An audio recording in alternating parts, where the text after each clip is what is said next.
Should be good. Good to go? Confirm in the other room. Okay.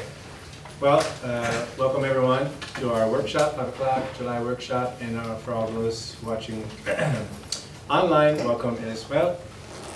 So we have only 3 topics today for the workshop, and we'll see how those go. So we have the governance. Me first, Well, I guess. governance, strategic plan, and then the COVID plan. So approximately 15 minutes each should be pretty close to what we're targeting. So, Eric? Yeah, so this is really just a primer, I think, for discussion, obviously, during the workshop. But I've been involved in some boards in the past and had the opportunity to lead a board through a transition to more of a governance, policy governance model for board leadership. Are any of you familiar with policy governance? No. Okay. You would know it, but just not by a formal title. Yeah, well, it's Carver. If you ever heard of the Carver governance model, it's a way that establishes the board as the connection between the owners, which would be the parents, and then the operational activities of the whatever it is. Usually it's nonprofits. That's most common places that would use this governance model, but it's really defined as the executive director is kind of that pin in between the board and all of the staff, and the executive director has basically all rights within reasonable interpretation of the policies to execute the will of the people through what's called an ends policy. And the ends policy is, why are we here? What are we here to do? Then there's 3 other policies. There's the oversight process, which is what we do as a board. Like, what's our role in overseeing and monitoring and holding accountable the executive director? What are the relationships between the board and the staff? Like, how is that supposed to work? For example, board members never give direction directly to a staff member. That is only through the executive director that is done. And then there's one called the executive director limitations, which basically places boundaries on what can't be done to get to those ends. So instead of putting it in like the positive of saying, it's the executive director, you need to do this, it's you need to get to these ends, but you're not allowed to do this, this, this, or this. Like, create an environment that's not, good, or do things that aren't supposed to be done. So there's like financial policies and there's other things that are in there. And then our job as a board is to manage, are we meeting our ends or not? And how is the executive director in bringing that strategy to life for us through our board meetings? That's the short summary. There's obviously a lot more that goes into it than that, but what it allows us to do is it allows us to be very strategic. It takes us away from the day-to-day operations of the school. And this is me just putting it out for discussion, obviously, but as I think about, the next 5, 10, 15, 20 years at MSA, the importance of a board to be holding the executive director accountable to what those ends are, like what is the mission and nothing else. And then saying, okay, what are the metrics, what is the monitoring, what are the policies that we have in place that we will manage ourselves to ensure that that executive director is doing what is correct under the terms of that ends policy. So it really just establishes, I think, a different framework for how we would interact as board members. It creates the expectation there's like a unified voice. So we can have dissenting opinions, but at the end of the day, we are all one voice. The only way that we would interact maybe directly with a staff member would be through a committee. So you could form committees within this policy governance model, but officers aren't that encouraged because it's supposed to be one voice. So the role of like a traditional board where you have like a treasurer and a secretary and a vice chair and a chair isn't that common in policy governance because they're not necessary. There's committees that are made up for certain things, and then the board is the board. Does that make sense? So really it's just a primer on, hey, maybe at some point we could have a conversation if you're all interested in learning more about it. I'm not the expert by no means, but I've been through this a couple of times. And I've seen a lot of success in taking boards from super tactical, like we are managing the school, which was a requirement. I mean, we needed to do that to a certain extent, but more into, okay, what is the strategy of the school and how can we ensure that we're leading that strategy and not getting in the way of the staff. None of that is to imply any of that happened. It's just the idea of how governance works. Does that make sense? What I liked about it, Eric and I had a chance to talk about it before, at least poking at this opportunity, is because we have brand new administrative team, right? So coming in super strong, I feel, that we're gonna be in a good spot. And then also, what we did a lot of overlap, if we're honest, over the past couple of years, at least since I've been on the board, where there was blurred lines between administration and the board.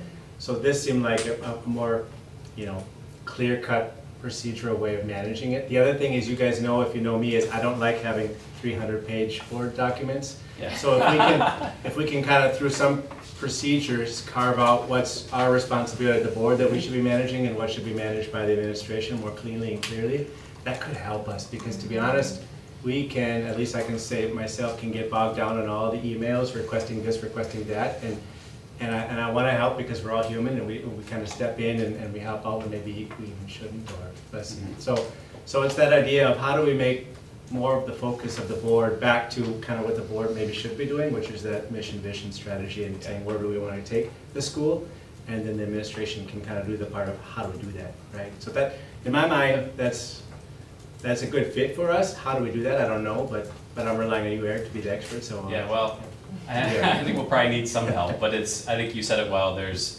the end, which is the why are we here and what are we here for, and then there's the means. Those are the two parts. I didn't necessarily say the means, but the means are how do we get there, and that's really the role of the staff, and that's the role of the executive director to say, board, you have told me that this is where we need to be.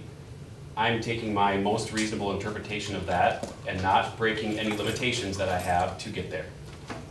So it creates this sandbox, basically, that you can say, okay, I'm interpreting what you're saying to me through these broad policies, that I can do this with this and this for this, and I'm not going around the boundaries that are placed here.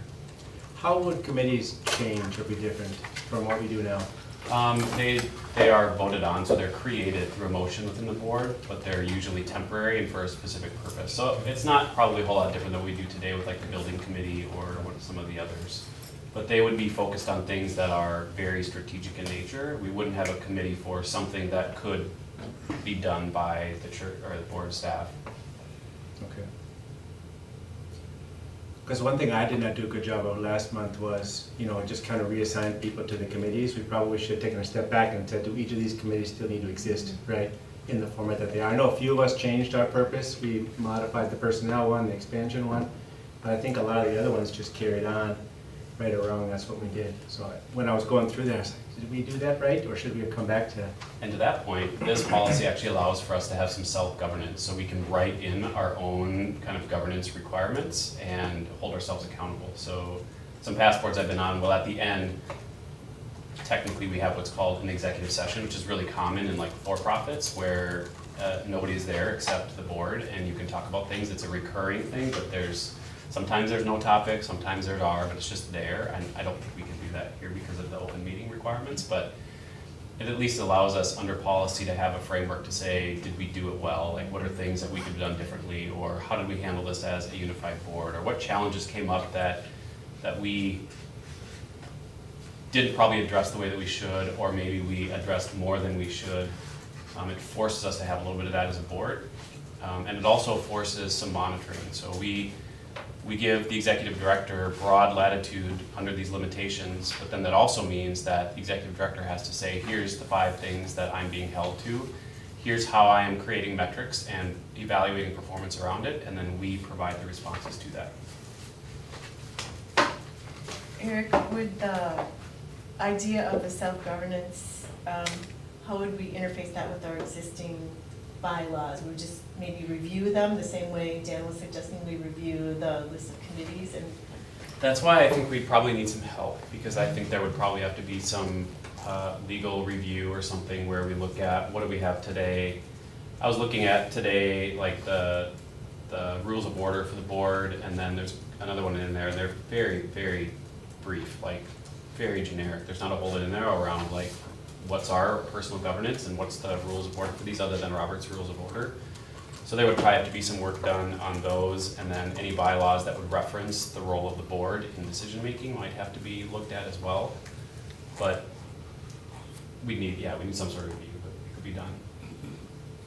Who would do that sort of review? Do we have an attorney?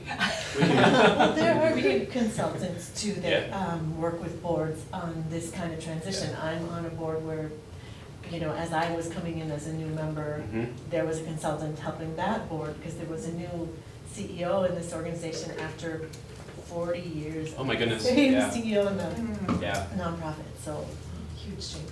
yeah.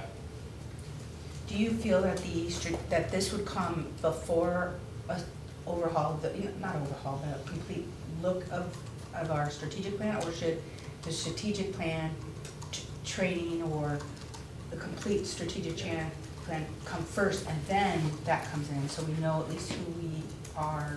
Like, how do you feel? I think we could do it in parallel, honestly, because our mission is pretty well defined, and to write an ends policy that kind of sits in between what our mission is, and then what do we seek to do, and then how do we do it, which is really the role of the executive director. I think we could do that Yeah, in parallel. okay. Because I think there's going to be a little bit of heavy lifting, just writing these out, getting the documents created. We would have to review them as a board. We would have to approve them. So there'd be a whole lot of things that we'd have to do.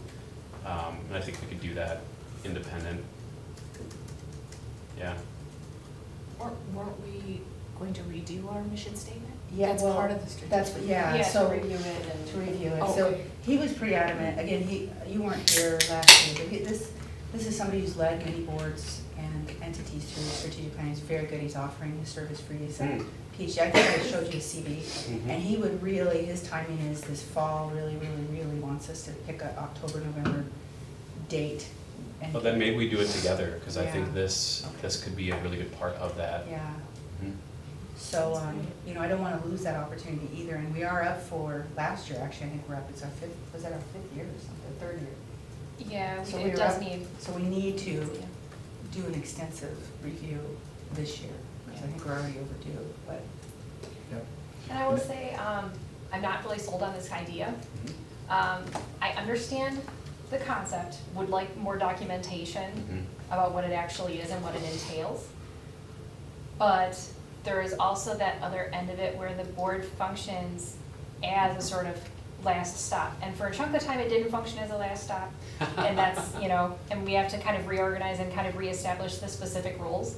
But there's a lot of things whereby an individual can come to the board because other routes, either fairly or unfairly, however they perceive it, Yeah. that they have another avenue, so that it's not at this entire separation. And the committees, a number of them are based on policies, so, Yeah. and those reviews would be part of this as well too. Yeah. But I think fully shifting it all the way to where the committees, there's a number of them that have work that just needs to be regularly done. They do this, you know, we have specific things for some of the committees that happen every month that's based on requirements. And so I think before we would bring anyone in or even check in with our lawyers about a review, we really need to know what this actually means for the everyday student and family and teacher and staff member, to understand what that means for them and how they can continue to be represented in multiple levels. Yeah. No, it's a very good point, and that is a very specific part of policy governance, is the board and staff relationship policies. They separate very clearly, like, if you have an issue, you don't go to the board, you actually go to the executive director, and that's very specific. So that's probably something that we would need to discuss. I think there's probably an element of, and again, this is my second time coming to these meetings, but if there's an element of some either behaviors that have been created in the past where we set a precedent of what to do if you don't get it a certain way, then we need to ensure that those are nipped in the bud, I guess, for lack of a better word. And maybe this is a way to do it, but on the flip side, like this governance model, it gets applied very differently in very different scenarios. So if there's certain things that are unique to Math and Science Academy specifically around some of those communication paths, then we write it in the policy. You know, that's the beauty of it. It gives us a lot of leeway to say, okay, there are these limitations and there are these relationships, but within that, here's some very specific things that we need to make sure we're aware of. Yeah, I'd be happy to send, I have to think through, I mean, I have a lot of links that I could send out. There's a book actually that's about the policy governance model.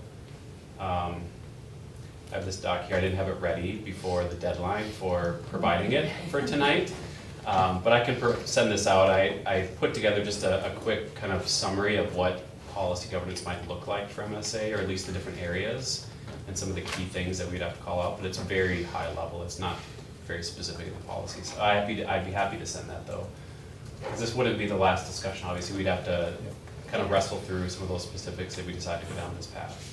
Yeah, because I wouldn't, thinking about it and thinking about what would need to be discussed and then double checked and then discussed again and then drafted and then voted. Yep. I don't think it's a change we could even finish by the end of the school year, which is fine. Sometimes things are long-term changes, but definitely. Well, I believe this would be a strategic shift, and it would be in the best interest of the next decade or 20 years of MSA. So if it takes 9 months, Yeah. then we do what we gotta do. I But think so. I think it's I'm worth okay going through with- the time. Yeah, we can wrestle with it, that's fine. Yeah. I'm also wondering if this is something we want to do under you as our interim director, or if we want to wait till we have our permanent director, because they'll be running the school under that model. So certainly we could get the process started, but I mean, in my experience in different roles of school district administration, guaranteed they're not charter schools, but there has been that division. I don't know if they're using this particular model for their board governance really, but there's more of a division. But I feel like it wouldn't be sensible to delay just to wait for a permanent director. I think it would be smart to work through it at the level that the board is comfortable and get it in place in the timeline that's comfortable for you, you know. And if I experience being part of that governance while I'm in my role, I would be able to have a better sense of what kind of recommendations to make moving forward too. I also think board policy should probably sit independent of the person of the director. Like, who is in that chair probably shouldn't matter to the way the board wants to govern itself. Right, exactly. That provides continuity as well to the school, if there are transitions or anything else. So I like challenging how we've done things. I will tend to change for the sake of change, so I have to be careful because I will just hop to the new thing because it's new. So you guys can help where we say, well, why are we changing? What are we getting? What's the benefit that we're moving towards, right? So I think if our board is working well, then we should be able to stand up to a challenge of a different process, and if it isn't, then maybe we can learn. So I do have we have a topic 12D, which is the external board training and topics to think about. Yes.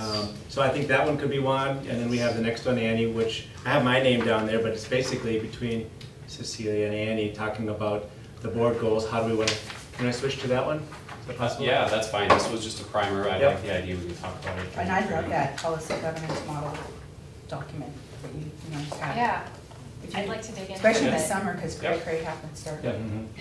I'll send it About out. a month Yeah, for us. we're at about 3 weeks until it, the Not that anybody's counting. Not for necessarily for the families yet, but for, Content, yes. So the next one, 1B. Can I just go back? Yeah, go ahead, Jeff. So are there other kind of governance models out there? I mean, you've chosen one because you're familiar with it. Yeah. I mean, it would be nice to see, 1, 2, or 3 to get a feel for the strengths and weaknesses of each of these models, because like you said, every organization is different.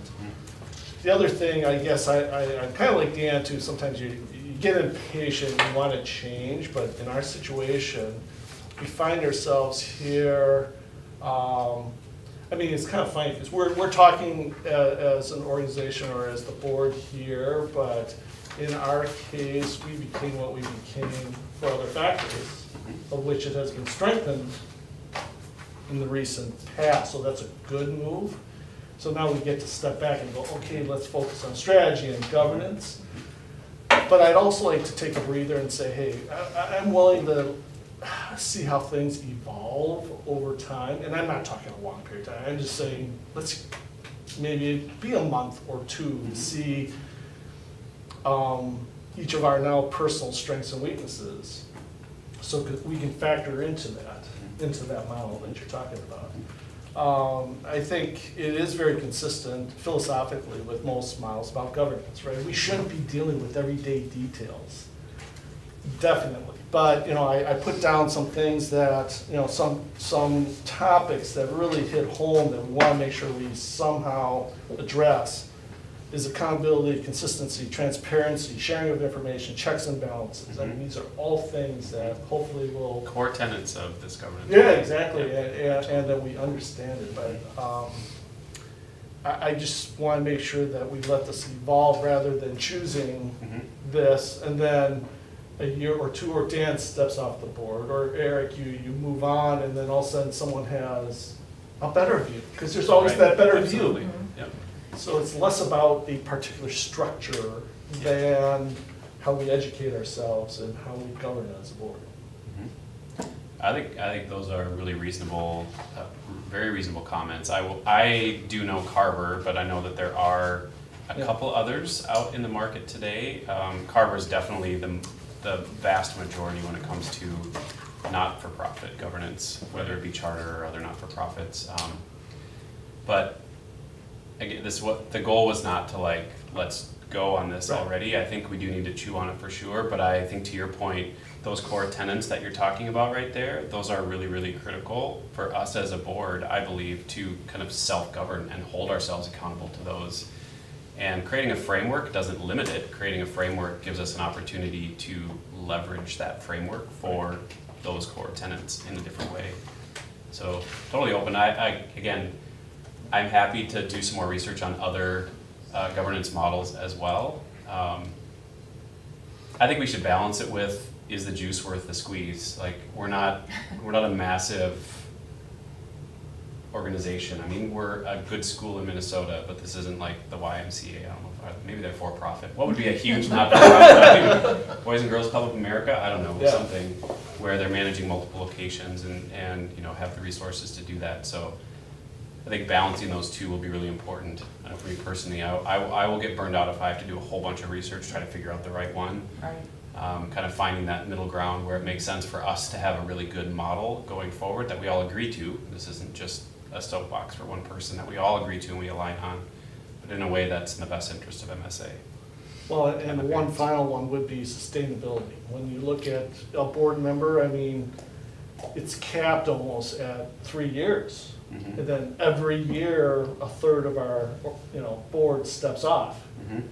How do you maintain institutional knowledge, direction, feel without turning it over every year? I mean, that's, by definition, we've put ourselves in that. I will say that is the beauty of the Carver governance Yeah. model, because A, it's very widely used, but B, the policies are written in such a way that somebody comes in and reads them and it's like, oh, I know what I need to do, and I can hold myself accountable to this. Like, it's very straightforward that way. Right. Yeah. I know you want to move on, if I could add maybe one last Yeah, comment go ahead. regarding that. So, just, what it offers with clarity of roles and responsibilities, I think could be an answer to Absolutely. Jeff's question about sustainability. And from my perspective, just in this role, who's ever in this role, that clarity and then what I'm being held accountable Yeah, for, and your absolutely. role and my role, it's helpful for me to have that clear, Mhm. and black and white. Well, and the odd part is, we would be relying, and maybe we should, the person that actually is the glue is not someone on the board, it's actually the director. That's correct. Right? You're absolutely right. That is exactly right. So, Yeah. however that factors in, we'll have to look at that. That is, by definition, the policy governance, is Yep. that executive director is that bridge. Good discussion. Thanks, Okay, Dave. yeah, no, it's good. Clearly, it's addressing some of our concerns, right, with this opportunity. The next one we had is the board of director goals or strategic plan, and I put myself down because there's two folks. I'm looking at you, Andy, and also Cecilia, because we had done some work last year. We started some work, and then we put that on pause with COVID and all the different history we had there. And then I'm talking to Cecilia, I understand this, sorry, I'll slow down. I'm not even typing. Okay, you just keep it. So, talking to you, you also have some context. So I guess the question is not, do we need to refresh or revisit? I believe that answer is yes. We need to look at it again. It's been a number of years. And also, I will say selfishly from the expansion committee, we're marching towards the old ones, right? Until we have something new. And my fear is we may change a little bit of the priorities or what have you, and does that impact our expansion plans? So I think that, of course, it fits into the whole of the school, not just expansion, but we need to be aligned as a board, even though we turn over on what is it that currently needs to be tweaked or changed. It may not be an overhaul, but there may be some changes that need to be put in. So the question, I guess we're left with is, what's the best way to go about doing that? We have a couple of options. The one, Annie, maybe you could speak to, and then Cecilia, maybe you could speak to the one you're aware of. So. Yeah, go ahead, definitely. Oh, do you want me? Doesn't matter. Go ahead, Annie. You- Yeah, all right, so we spent hour and a half, 2 hours with Don Helmstetter, and we began the process of just opening up and going through the mission vision, and I believe some of the goals underneath. And that's kind of where we landed. And then we had a couple other nights planned, and then COVID, we just got overwhelmed with how to get to school and get things forward. So, I contacted, I talked to Dan, and Dan said, well, contact Don. I think we had that discussion, maybe we could just see, at least for tonight, to have that discussion. He's willing to do it, and willing to do it in fall. He felt would be the best timing, and I feel just calendar-wise, it's really crazy second semester, that probably was smart. So I threw out that option. So again, it would just be if that's something we were interested in with him, then we can talk about what day we might all have on a Saturday. I think the real main goal is to have everyone on one day to take care of, to just do it on, so it's a little more continuous and not so chopped into multiple days. So I know it's mathematically impossible, but I'm 110% in. yeah. So that would be like morning till evening, kind of Saturday. Well, I feel like it's a day, I mean, like 8 to 5-ish, but if Yeah. we're willing to stay later if we have to, Yeah. then that we would conclude, we would just be committed to that day, Okay. so. Do you know the vision for the end product from that day? Is it a super high level strategic plan? Yeah. And then it gets handed to administration and teachers, and we get into the details of the plan and how we get there? So the way we had done it is we had Tom there to type all our notes as we were going through it, so that it was getting created real time, done real time, so we all had a real-time document by the time we were done. And it was board driven, the strategic plan was board driven and director included. So that's what we had, and I think that's how the other, I know I had talked to the person who did the strategic plan, the board, was on the board prior to that, which I think was 3 years ago. Yeah. A couple people, and that was the same way they did it, is they brought somebody in. And I think, Jeff, actually, weren't you part of some of that? I don't No, know. I might have been 2017, before. I have the previous Yeah. one. Yeah, it was before. Right. Fried 2017. cakes. So they did the same thing, had somebody come in, And go then you review. review. It's really a review, and mission vision is, they actually changed the mission vision quite a bit, I think, last time. Yeah, the 2017 revision Was did. a huge, and I don't know, we all have to talk. I feel it's more of a coaching better to who we are. That's my feeling, but again, we do it as a board, and then we have the final product at the end. Okay.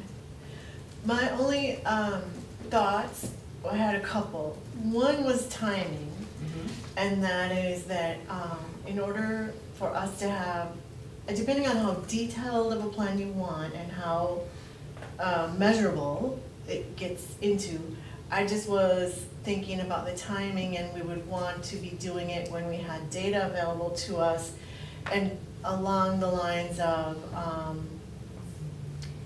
world's best workforce. So I was worried about it getting ahead of.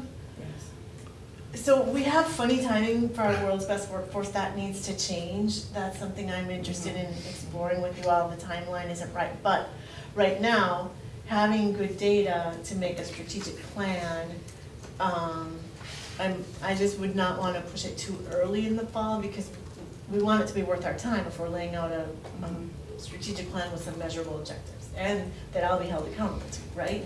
So, you know, I feel like there's a lot that I don't know yet, so that was my worries, we don't wanna do it like September. But the second thing I was thinking is, your consultant is free, which is a big bonus. I had another consultant that I was thinking of who wouldn't be free, and there's no need to change. I'm happy to work with anyone that you have. And I think this consultant is used to doing board training, governance training, strategic planning, so it is definitely someone we could consider if we wanted to, or we can stick with who you have.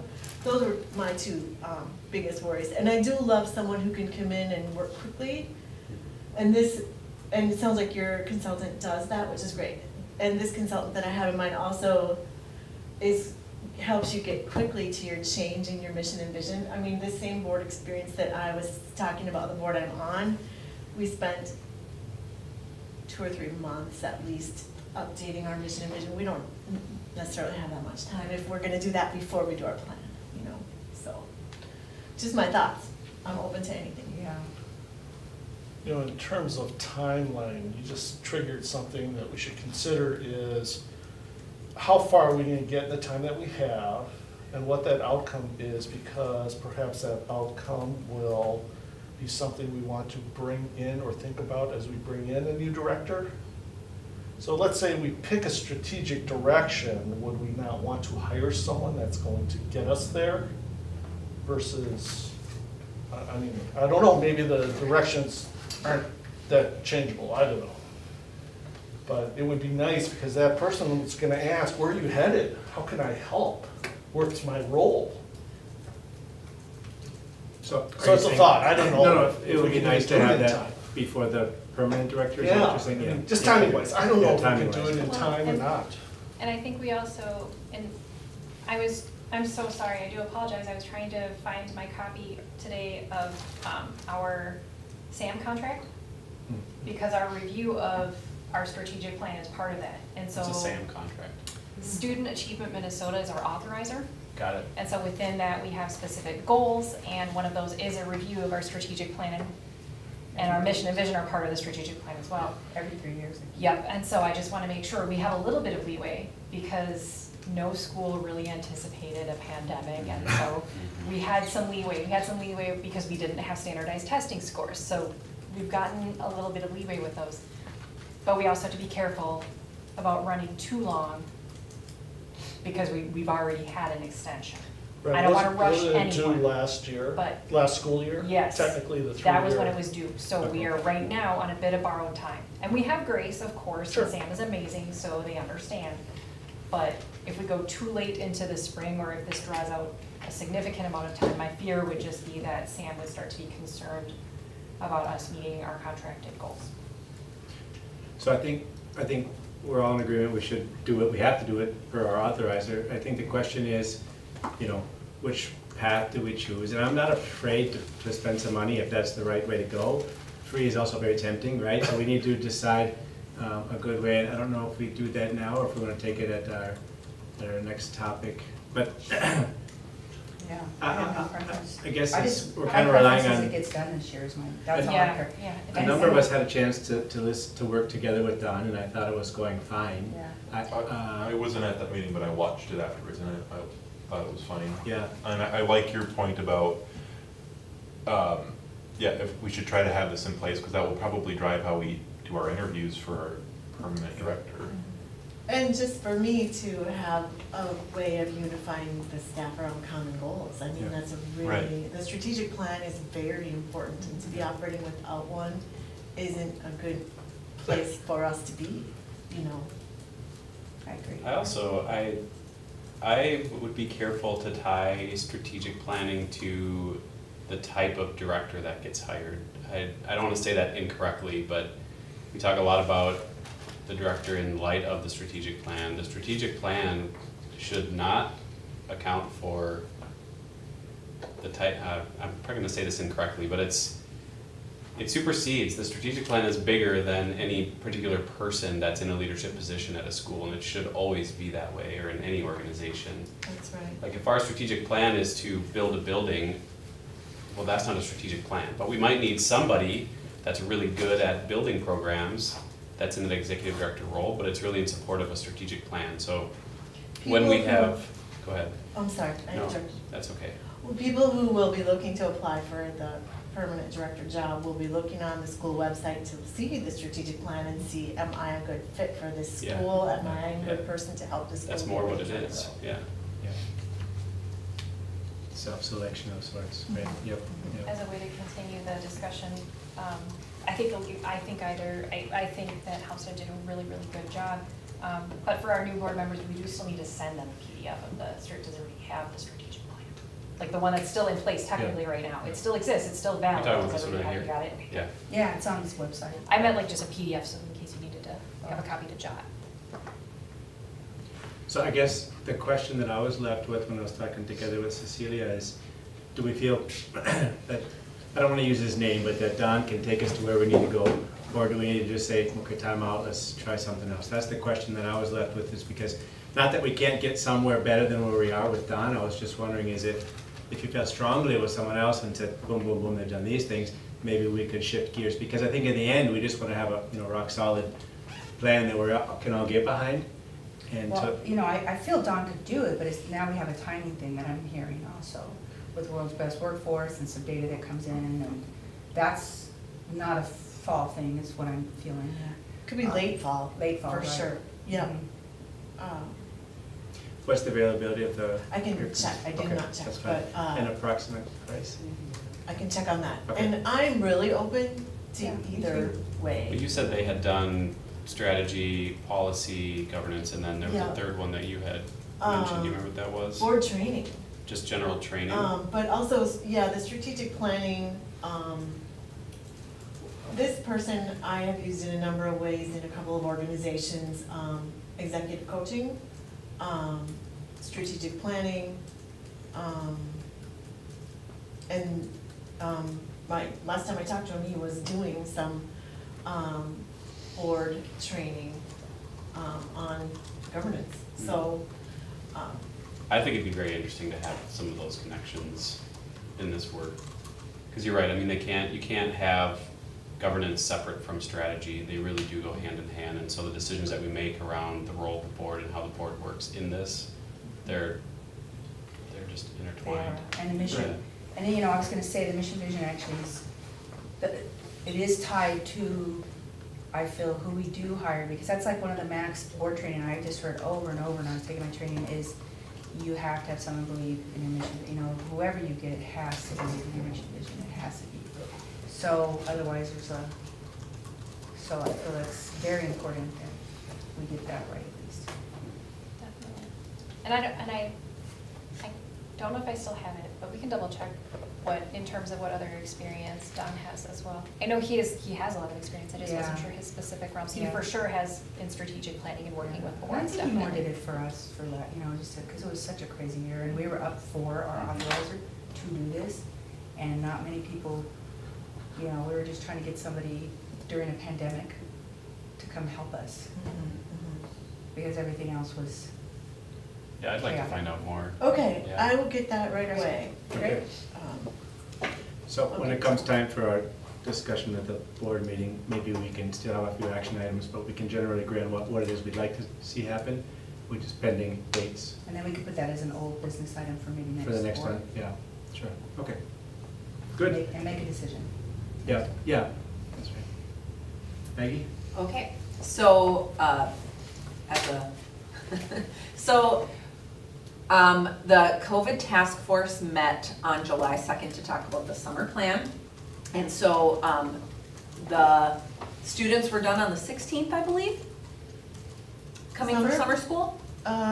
We still have students You for still the have- rest of the week. Oh, okay, for So this not week? in high school, we're dwindled down, but there are Right. still some in middle school Okay. for the rest of the week. All right. There's a few in high school. Okay, so, students being on campus changes the mask requirement, with adults. When it's adults, and that was changed in the summer plan, which I shared with you, and that's why I shared it with you in the board documents, just to have for the discussion if you had questions. And then it was decided at that task force meeting, to schedule the next meeting, for going over the fall plan, because on the 2nd of July, we didn't have a lot of guidance, and other groups had not yet come out with anything. Well, right away after the 2nd, other schools have come out with their fall plans, and we have received some CDC guidance. But the people who come to the task force wanted to meet at the end of July or beginning of August. The meeting is scheduled for July 27th at 2:00 p.m. It's a task force that is typically led by a COVID coordinator, which we currently do not have. So as a group, we meet and we discuss and talk about the fall plan. The plan currently, with this group of people, is to look at last year's fall plan and adapt it as necessary with the guidance. With a recommendation from Ms. Dodge that we consolidate some things, because there's a lot of things we might not need to break out, like does every aspect of every building need to be broken out? Because it is a really long document, and it would be nice if it was much easier and simpler for people to look at, read, and follow, and I agree completely. So that is also one of the tasks. Everyone on the task force who was invited was also given a copy of last year's fall plan to look at currently, go through and make comments and suggestions and edits, for that meeting to make it hopefully go a little quicker. Unsure if it will take one meeting or more, and if there will be a COVID coordinator by that time who would then lead that group. Any questions for me currently? And that's pretty much what I sent you earlier. So July 22nd? 27th. 7th. So the main clarification, and I needed education as well, is that the task force was initiated, if you will, by the board, but not as a committee, which would come back with feedback. So the task force is empowered to make the decisions themselves and update the So committee. the task force was created by the COVID coordinator. Okay. So, which was a full-time position. That person left, that was given to one of the assistant directors. That person is gone. I was given an email that I then needed to plan a meeting, so I did. And I've been on the task force, so I'm familiar with the discussion. Yes, and then the COVID coordinator was then, this was a job, this was part of the administration, so it was just, I'm taking this guidance, here's the task force for input, here's the plan. I feel like between Dr. Olson, Dr. Hinton, and I, we should take on the responsibility of leading that group. And actually, I would think it would be sort of task force, advisory to administration, or just partners, thought partners, I just haven't kind of been here long enough to know like who's got time or who to assign it to, but I do feel like it just should be one of us that takes it on. And in addition to looking at, we can connect with our colleagues out there in the field and look at everyone else's plans and kind of go along with it. I mean, we can take the mystery out of it for the most part, and then just, is there anything unique to Math and Science Academy that we need to do? So I don't think it needs to be a big deal, and I'm happy to have one of the three of us take over the, leadership of that, if you'd love me. Yeah, that would be excellent. And I think one of the things we were emailing on was just, it would be nice to have in the future, director updates, just a little, here's where we're at. Oh, yeah, I think so. I mean, it's on the top of a lot of people's. Yep, it is. So, yeah. So we're gonna get the questions anyways, where Yeah. things at. And then, yeah. It would be nice to say clearly the administration has this one through a task force, and, they should be providing updates, but we also have updates to the board. Yeah, it makes sense to get pushed pretty close to the top of our pile now. We've been catching up with some of the backlog stuff. There's quite a pile. Any, so, I know we still have a few minutes left on yours. Sure. One of the questions will come up is the masks for unvaccinated, so anyone under 12. What the CDC saying on this one, or? The recommendation is that students of that age wear masks in group settings. So that was the last thing I saw. So I think that, and who knows what it'll say in a week and a half. So I think, the task force is made up of a couple of teachers and a lot of parents. And we look at the CDC, MDE, MDH guidelines when we're making our decisions. And look at,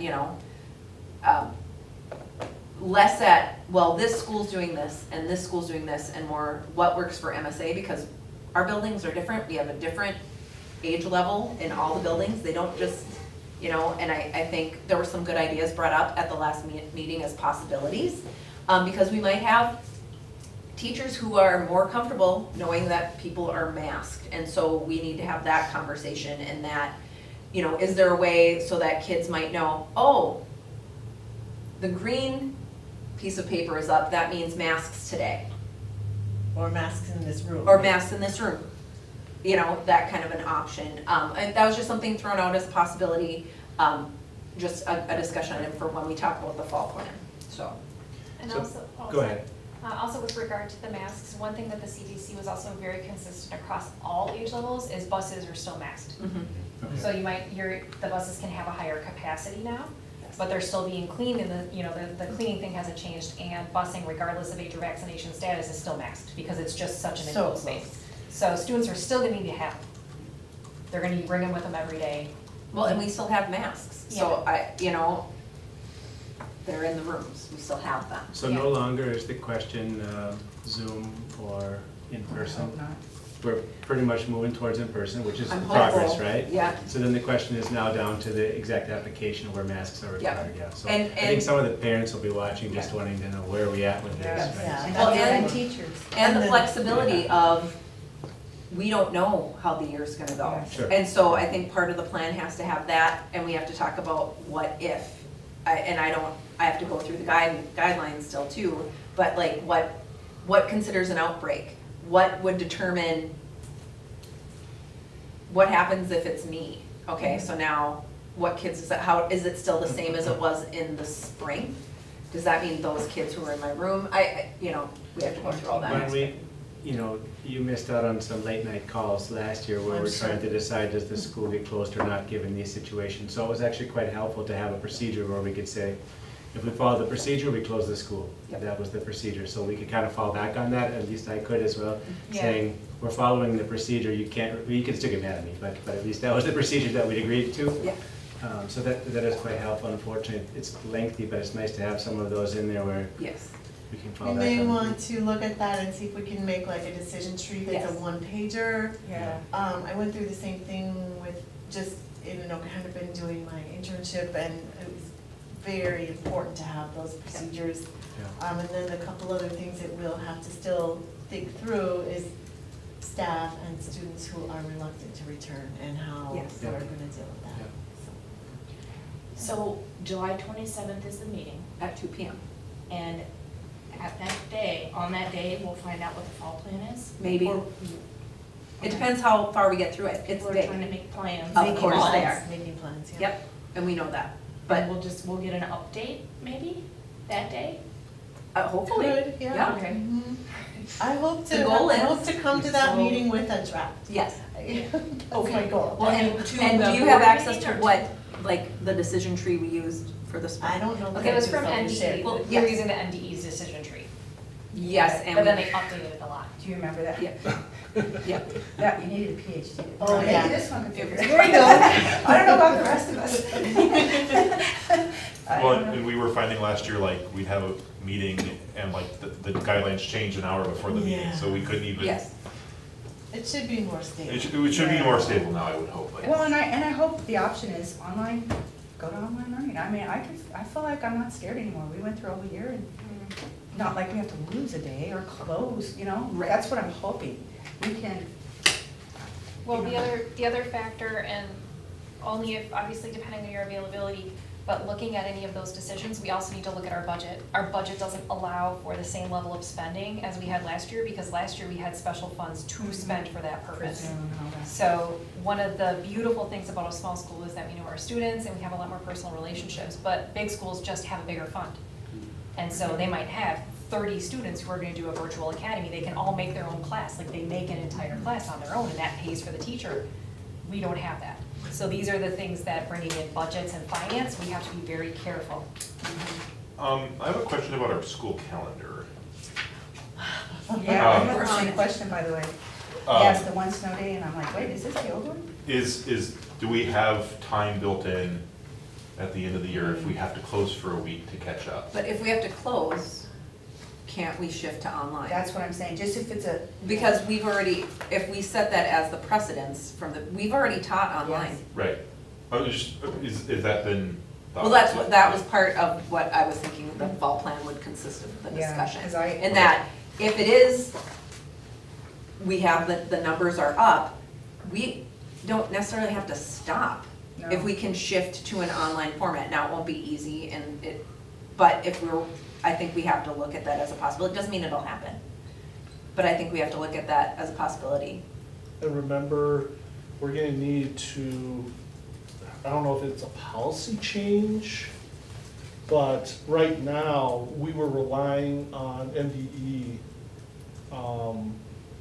dictates to go into distance learning. That does not exist now. Right. So if we were to say e-learning days suffice for a school day, we will have to change our policies. Correct.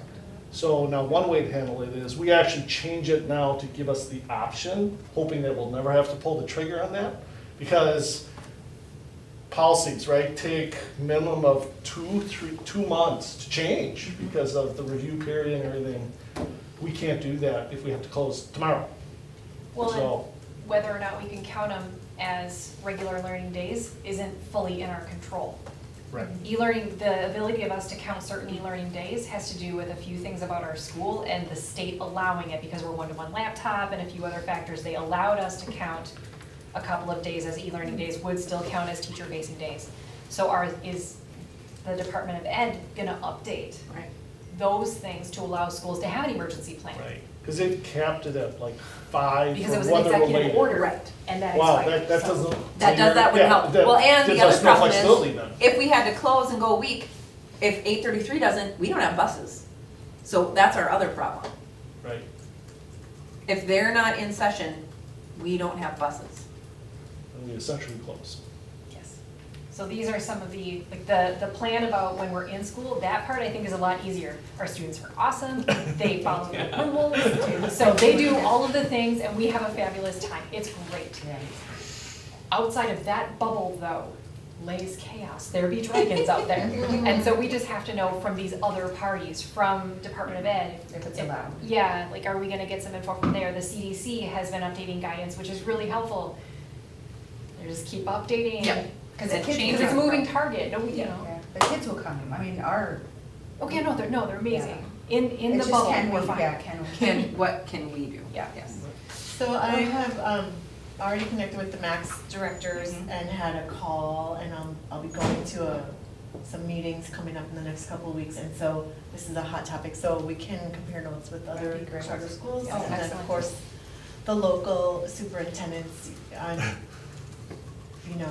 in contact with 833 and 622, and any other neighboring districts that we need to have relationships there, so. Great. Anything with Department of Ed? I have relationships there, so I haven't, oh yeah, actually, I'm going to a charter school directors retreat with MDE in the next couple of weeks too. It's just a couple hours, so yeah, next weekend, so. So should be that good. if they even just know that they have guidance in the works, then that would help and we could. Good discussion. So we can break, but I had one quick question. Anything that we need to change for the agenda? Did we, So I have one question about the agenda. okay. And that is, the item under number 10, it is 10G, designate MDE title grant authorized representative. I cannot find that form on the MDE website. I'm guessing there's a form. I don't know if it's different than that other. EDIM. Yeah, that EDEIM, that authorizes me to say who gets access to what data. That's not the same as this, so I couldn't find that. So I put it in, but I copied and pasted it. From out of last our- year. out of- Yeah, so, Can we move it to the August agenda? I promise I'll find it by Yeah. then. Or it might not be. so G gets pulled out? Yeah, only because I couldn't find the form. No, I wouldn't be able to make that up, so I Yeah. just copied and pasted it from. Mrs. Punsack would, I think, have a really good line in on what that one Oh, is. perfect. She has really I good will stuff. ask. Well, and then do we want to approve the new The format committee didn't make it. summer plan too? That we don't have that on here with the math? I don't think we have to. Okay, all right. For everybody? I don't know though, for sure. And then once we I have our did a plan, question. then we'll have The to. summer plans, we don't have, that's not a board approved Okay. item, is it? Or The is it? summer plans, You know, for COVID? See if it'll let you print. I don't think so. that's under the task force, isn't it? Right, it's a task. It was force. never something that was like formally, Okay. we just reviewed it. And then Dan, on the one I see here, I don't see a couple of the items that we had talked about shifting out. Which ones? Under the consent agenda, the new hires So you wanted to pull those from the consent agenda for to discussion? discussion, yeah. Okay. Well, and I didn't change the agenda, so this was the agenda that we had from the last. I know I'm saying what I Oh, had. But you emailed me, yes, Yeah, yes, okay. so- So A comes to item for discussion? So Which we that can would be- just say that, I think, in the beginning of our board. Yeah, I was just Yeah. gonna We're clear it just out getting now, set up so. for it. 12. So that would be 12H. To become 12H? No, this one is Oh, 12H. Oh. Well, I don't have to. G? Probably C, it's really loud. Jeff has questions on C and H. Yes. Okay, so C would become I. Don't change the lettering though, because the packet materials all. Oh, yeah, no, I'm just writing my Oh. lines, so I have them in And the H correct comes out as order. well, okay. And then, That so becomes- it was C, and what was the other one, Jen? H. Okay, Becomes 12J. yep, becomes Okay. 12J. I'll give you guys a break, and, good? Just one more comment on, Yeah. I don't know if this is part of the COVID task force, but I think Cecilia mentioned, parallel, you're looking at students and/or staff that might be reluctant to return. What is your timeline for kind of thinking what's gonna happen there and making decisions? Because is that gonna affect staffing or, Well, and/or it could. enrollment? Well, it definitely could, and so it's ASAP, yep. Okay. And then that would be something you're working with your team on? Yes, yes. But just to play that out, let's say somebody doesn't want to wear a mask and they're under 12, so they currently, our CDC is recommending they wear a mask. Yeah. They could pull the child out and find another school district that's not following the CDC guidelines, right? But then we have a wait list as well where we would swap in a kid, so our numbers wouldn't necessarily change. The students may change, right? But Well, there might be a scenario where the student actually wants to stay. Is there an option? So they're saying. Online option. You just. Yeah, well, I mean, the option, I mean, what it would be is, they're not comfortable, they would like masks to be worn, maybe they're immune compromised, whatever. They love MSA, but know they can't attend class in person. Do we have an option for them to stay, quote, stay? Question.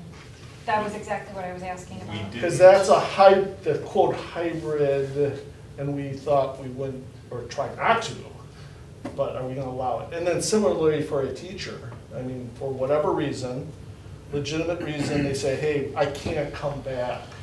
But we, as a school, has decided all classes are on campus. What do we do in that We have to scenario? look at that individual. Right. You know, so that's why we have to consider all these things and bring these answers back as soon as we can. There are a number of questions like that, yeah. And I just want to make sure, I didn't know if it was the COVID task force or you personally with your team to look at that, so. Yep, together. I Okay. believe it was talked about last year, if a student wanted to withdraw to go to a different school, we wouldn't put them on a short wait list if they wanted to come back. But that's something we could change.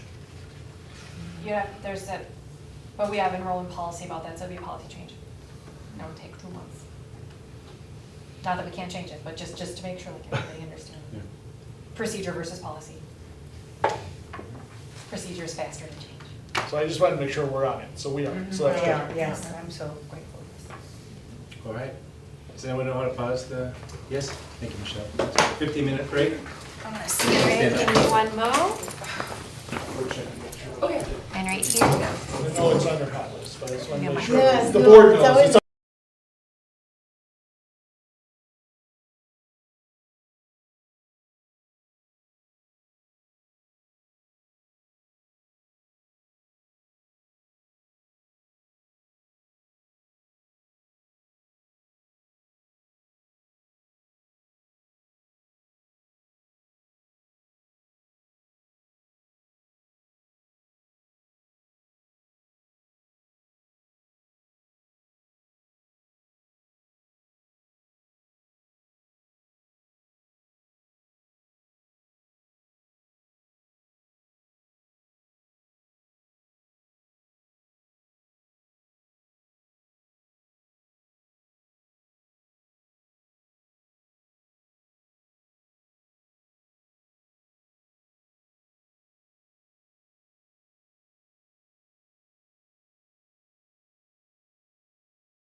Yeah. So the screen starts and then Michelle's face too. Oh, chipmunk. We good? Yeah. I see the microphone going. Well, welcome everyone to our July 2021 board meeting. So I'll call the meeting to order, and Maggie, could you help me read the mission vision first, please? Mission, we provide accelerated curricula in all subjects with an emphasis on math and science. Vision, to be an innovative, sustainable model of academic excellence that creates well-rounded, lifelong learners and global citizens. Thank you. And our choice tonight to wear a mask, basically we're under the summer plan, so as an adult we can choose right now to wear a mask or not depending on your vaccination or your status of how you feel about masks. So I'm choosing right now not to wear a mask, but we're also trying to distance, I guess, best we can. Okay, roll call. Dan Ellingson's here. Maggie Berger. Here? Cody Schneed. Here. Jennifer Barrow. Here. Eric Fair. Jeff Ing. Here. Michelle Kukowski. Here. And Annie Cardenas. Here. Great. So Paula's not here, but it's optional for her to attend or not over the summer. As a student member, our next student should start in September, I believe, right? I'd like to open up for the approval of the agenda. So, changes that I know we have is, for those of you watching at home, we talked briefly at the workshop, so A will be moved to, 10A, so in the consent agenda, we're pulling a few things out for a question on A, which will become 12H. 10C will become 12I. 10G, we've been asked to push that out till August. That's the title grant authorization. And then 10H will become 12J. So any other, oh, and I have one change actually. 12E is on the board training data privacy. I was unable to get that board training. I emailed some folks as well on that. I don't have it. So sorry, but I'm going to push that one out as well. So that one will be in, it was on the list for this month, so it'll be next month if we can get it. So any other changes to the agenda or any conflicts of interest? I guess we should do, so can we get a motion to approve the agenda as amended? I will. Cody? A I second? will second. Thanks, And Annie. Cody, second. All those in favor, say aye. Aye. Opposed? Nay. Motion passes 8-0. Good. Yeah, we got drilled in the roll call vote with the Zoom meetings, and now it's much smoother. Much better. Yeah. I did not see any open forum, so we do have a few folks here, but I don't see any open forum questions this week. I won't call your name, but anything over open forum? Okay, good. And we'll move on through. So, next one up, item 5, is approval of the minutes. Anyone have any questions on that one, 5A? I'll motion to approve the minutes. I had one, let me see. This is Maggie, I'll second. So discussion. I just had one clarification. Jennifer, are you the one that can help clean this up a little bit? Yes. Okay. So it was on the chair's report, page 8. I gave an update on 2 different things. One of them was the teacher survey withdrawal results, and one of them was the student survey non-renewal or withdrawal. So it got a little confusing in there. The first one that I was talking about was actually the teachers. So instead of the first one, Mr. Ellingson gave a recap of the student withdrawal. Yes, but the first one I was talking about was the teachers. So the teachers' responses was what is captured there. I can email that to you later too. Just What change a page? couple words. Page 8 in the board packet. Number 6, chair's report. That's the only thing I noticed. And then I will file approve Okay. it. Just wait for Denny. Okay. Okay. Anyone, anything else? Do you want spelling, editing errors as well? Yeah, I mean, if you got them, I can email them to her. yeah. Yeah, I'll just email you a couple. They're not. Yeah, mine's just a couple words, so easy. Any other discussion? Okay. All those in favor of approving the minutes? Say aye. Aye. Opposed? Okay. Motion passes 8-0. Next up, item 6, Chair's Report. Just for those of you watching at home and didn't attend the workshop, we had a chance to, Mr. Fair brought up a good idea about how we could maybe change our board governance. So this is an idea that we could take a look and see how we could challenge the way that we're basically doing the board, and the difference between the board and the administration, make that more clean and clear for everyone as we go forward. So we didn't decide to move forward with that, but we did agree as a group it makes sense to look at that and see, you know, what would be the next steps. Would we need some additional training or some more research or what have you? So that was one. We also had a discussion about how we can update our board goals. We have two different options. We need to get our board goals updated based on our agreement with our authorizer, so we're a little bit overdue, you know, potentially a few months overdue, so it will be happening. We're thinking probably in the fall. The question is exactly who we're going to work with, so we're going to follow up on that actually later in the agenda.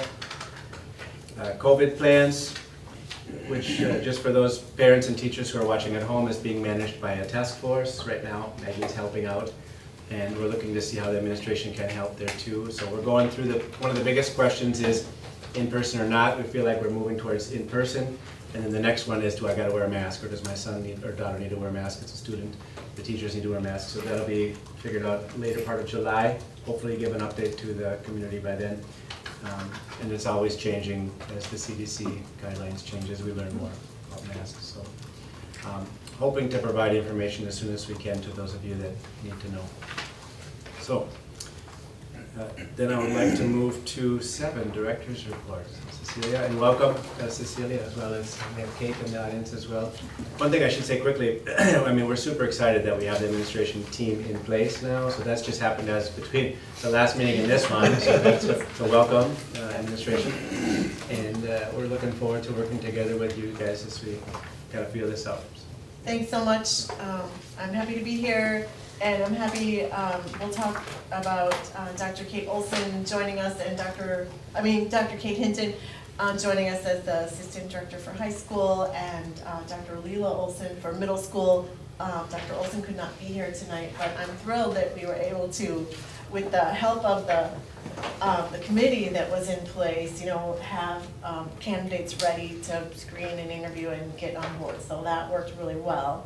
I provided a director's report in your packet, and I'll just hit a few highlights, and then I'm happy to take questions. Since it's my first time, please tell me if there's anything I should do differently. But I just wanted to hit a few highlights, and I sort of categorized some things under the job description that I have. So under educational leadership, I just, you know, we've just been sort of methodically plowing through a backlog of things to do, administrative things that usually happen in the spring and early summer in a charter school or school district.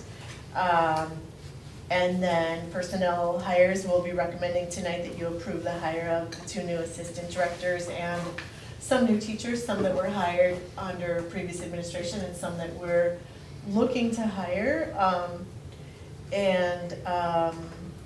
Under facilities management, number 3, you know, beginning to assess the condition of the facilities in terms of how clean, how things are working, and noticing that there's a lot that needs to be addressed, a lot of dirty walls, things like that. So one of the things that I'm working on is getting an RFP together for new cleaning service. That seems to be in order, and that should be ready to go out in the next week or so. That'll be really good. Get a few bids on that. I wanted to highlight, just down to number 6, you know, we are putting pieces in place to put together a special education department that we can assure quality services and compliance, and it's gonna be a little bit of a challenge at this late in the year to hire any special ed staff, but we have a number of options and creative ideas. So I'm encouraged by what we'll be able to put together. Finally, number 7, under organizational management, I wanted to just highlight that, you know, I'm hitting a few of the immediate needs with job descriptions of office staff, resorting a few responsibilities that are kind of low-hanging fruit, that are easy wins, and then making note of some things that are things to go on the list of recommendations for longer-term changes. But already we've got some plates reshuffled a little bit, so they're doable.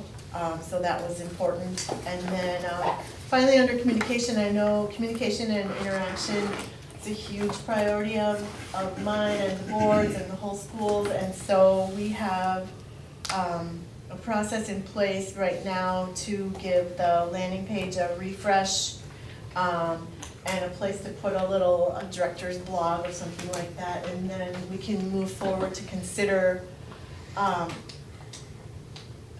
parents potentially opting out of the daily emails so that they don't have to have their inboxes fill up, but they can go to this place on the website and get things as they want.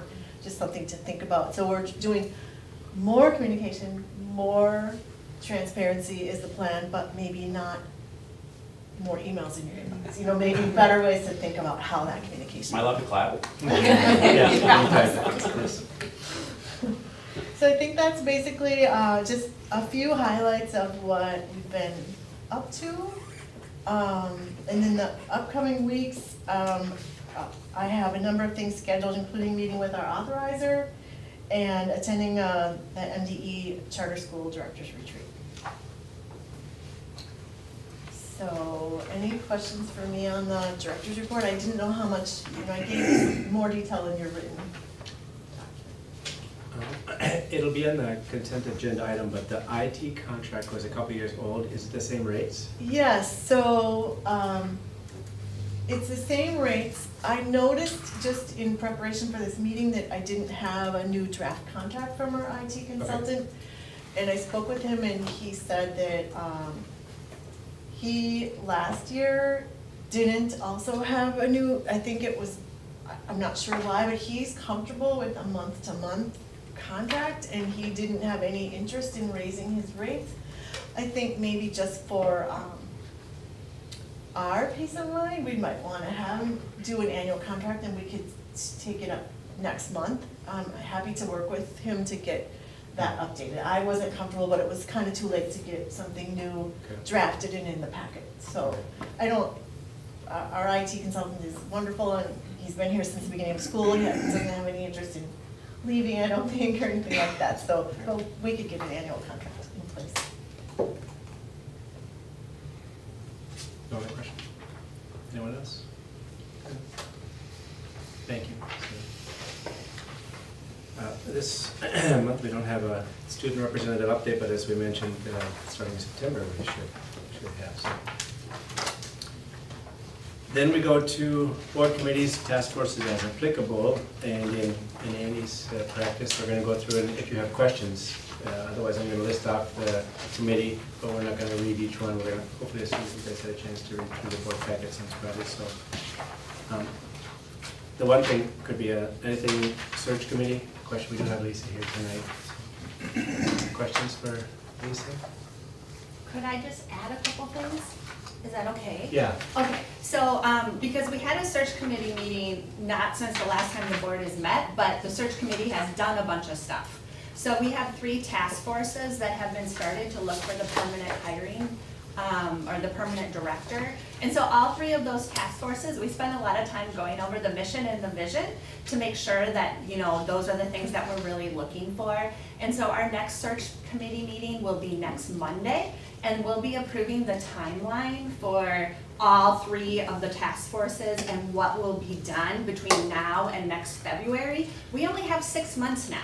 So it's actually, we thought we had such a long time when we started, but we're really kind of getting down to the wire. So if there are changes that are made, I listened to the workshop, if there are changes that are made to like the mission and the vision, that's making me super nervous because, right now, we set up everything based on this idea that we want to hire someone who's going to, go along with our mission and vision, and that's kind of the direction that all three of these task forces have taken. So just, we want to think about, if those are changes that you make, we need to kind of know about those sooner than later. And then we also have one committee who will be sending out sending out questions to the community to make sure that the community kind of gets to have a say in like the values and what do they want to see in the new director. So that will be going out probably in August, early September as well. So we have some things that are going on, just so that you know more than what it says in the packet. So lots more. And the meet and greet is tomorrow, so come and meet all the directors if you haven't met them yet. So. Thanks, Lisa. And thanks for all the hard work, yourself and the committee as well, to put us where we are today. I feel like we can all breathe a little bit sigh of relief. Right, so I know a lot of hard work went into that. We all do, so thanks for those folks that helped out. Election committee, anything, or any questions? We have a new candidate, but that's Coming up later. That's coming up later. Okay. Any questions on the annual fund update? We've had no meeting. Okay. Communication Advisory Committee. Our next meeting is August, we haven't met since June, August 11th, Okay. 4:30 to 5:30. Questions for Personnel Committee? And I'll be discussing that a little more too in 12B. Okay. Questions for policies? Questions for me, school expansion? Questions on academics? We haven't met, we don't currently have a plan to meet until August. Right. And then we move to finance, where we do. Any questions, or we can discuss the approval of financials? So we didn't actually meet this month. The June financials that we would have normally presented become year-end financials, and they're still working on them. So we will have June financials, end-of-year financials, and then July financials for the next meeting. All I have is the credit card statement. So August will be bigger, it'll be a double finance. Right, well, it'll be a whole, A whole year. the whole years. So yeah, it'll be bigger, so if anyone's wondering why they're not there, that's why. And we And checked then we it. don't have, there's no new revised budget yet, because we're still working on a lot of those items. There was no requirement that we had to approve it this month, so we pushed it to next month. Otherwise, we'd have to approve the revised one anyways. Yeah. So I'd like to motion just to approve the credit card statement. I'll second the same. Discussion? Okay, all those in favor? Aye? Aye. Opposed? Okay. So we approve the credit card statement. So does Dustin attend our meeting next month to give the overview for the year end? Is that it? Yeah. Okay. Or, I can't remember, is he due for that or not? well, I'm not sure, because Dustin comes to the finance meetings, but then we have someone else from their company that's supposed to be at the board meetings, and she's never come. And John never addressed that, so I guess I should. Not lately, but historically, there would be someone that would come. There was, but But when last year. Yeah, when was- the person switched, Then we didn't get a new one. then we haven't seen him since. That's right, yeah. So I will make sure we get that. If we're paying for it, Yep, They should that's be- important. We have someone for the monthly finances, and they are, to the finance meetings and everything. But as far as a representative to the meeting, I'll make sure we get that worked out. They've been super responsive to me. good. Good. Okay, move to consent agendas. And for those following at home, we still have 10B, D, E, F, and F. That's it. It says approval of revised budget, is that an Oh. item that needs to be moved on or no? No. Okay. So we're dropping that one. Yeah, we're dropping that one.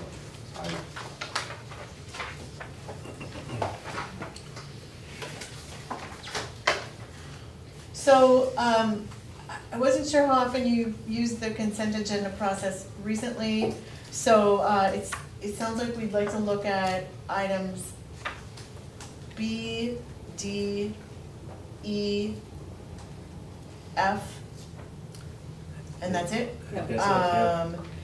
And you have information in your packet about all of them. Do you want me to go through each of these things, or just in case you have any questions, short questions? Otherwise, someone could just make a Make a motion to motion, approve yeah. that. So can we make a motion to approve the It consent? would be the agenda? amended consent. The amended consent agenda. I'll motion to approve the consent agenda as amended. I can second, this is Dan. Any discussion? And we will vote on these four. All those in favor? Aye? Aye. Opposed? Okay. Passes with those, and those are pretty much cut and dry, so I think that's approval of stuff we've had in place for a while. So now, old unfinished business, I didn't have anything here listed. So if we can go to items 12A. Cody, you have that. So first item, 12A, approval of the interim teacher board of director position. Sandy, I guess you can come up. So we only had one member, or one staff member. We have a podium for you now. Where did her statement go? Was- On this side, it's my good side. You're so funny. Where did it go? I had it. I know it was there. It's in here, I know. Might be at the very I thought it was end. before the student care handbook. Or did I pull it up?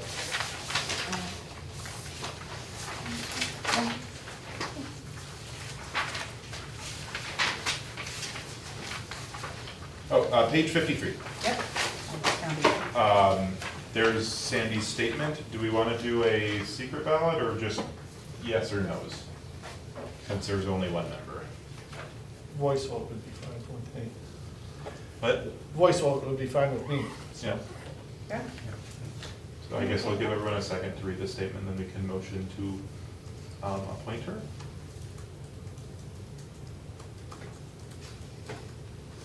And then just for the community, the plan is to have another election in September once the school starts for a permanent seating.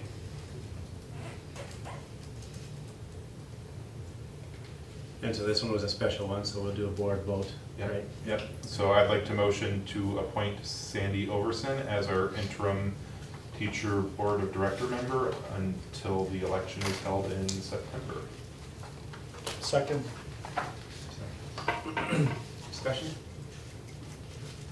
All those in favor? Aye. Opposed? Welcome to the board. So I do have, You didn't have to say anything. I do have a statement to read, and I'll try to speak up. So, the Math and Science Academy Board of Directors member oath of office. So it is an honor that you are elected to guide the education of our community's children. As you recite the oath of office, you assume the tremendous responsibility as a director of the Math and Science Academy with the duties empowered by the Minnesota Legislature. This power puts you and others of the members of our board of directors in the position of being both morally and legally responsible for the equitable, quality education of every student in the Math and Science Academy. In carrying out this responsibility, you will be asked to fulfill the roles of vision, structure, accountability, and advocacy. In providing vision, the board, with extensive participation of the community, envisions the community's educational future and then formulates the goals, defines the outcomes, and sets the course for the public schools. To achieve the vision, the Board of Directors establishes a structure and creates an environment designed to ensure all students have the opportunity to attain their maximum potential through a sound organizational framework. Because, as a Board of Directors, we must be accountable to the community, we must ensure a continuous assessment of the student achievement and all conditions affecting the education of our children. As members of the Board of Directors, we serve as education's key advocate on behalf of students and our community to advance the vision for our school. Furthermore, we must strive to work together with the director and staff to lead the Math and Science Academy toward fulfilling the vision we have created and in fostering excellence for every student, in the areas of academic skills and knowledge, citizenship, and personal development. So I will have you sign this document, and then I will sign it as well. And pass it back to me. Thank you, and welcome. Sure. I can give you a pen if you want. Okay. And then please take a seat. It looks like over here. 19.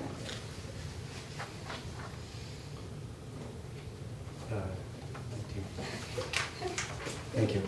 Welcome.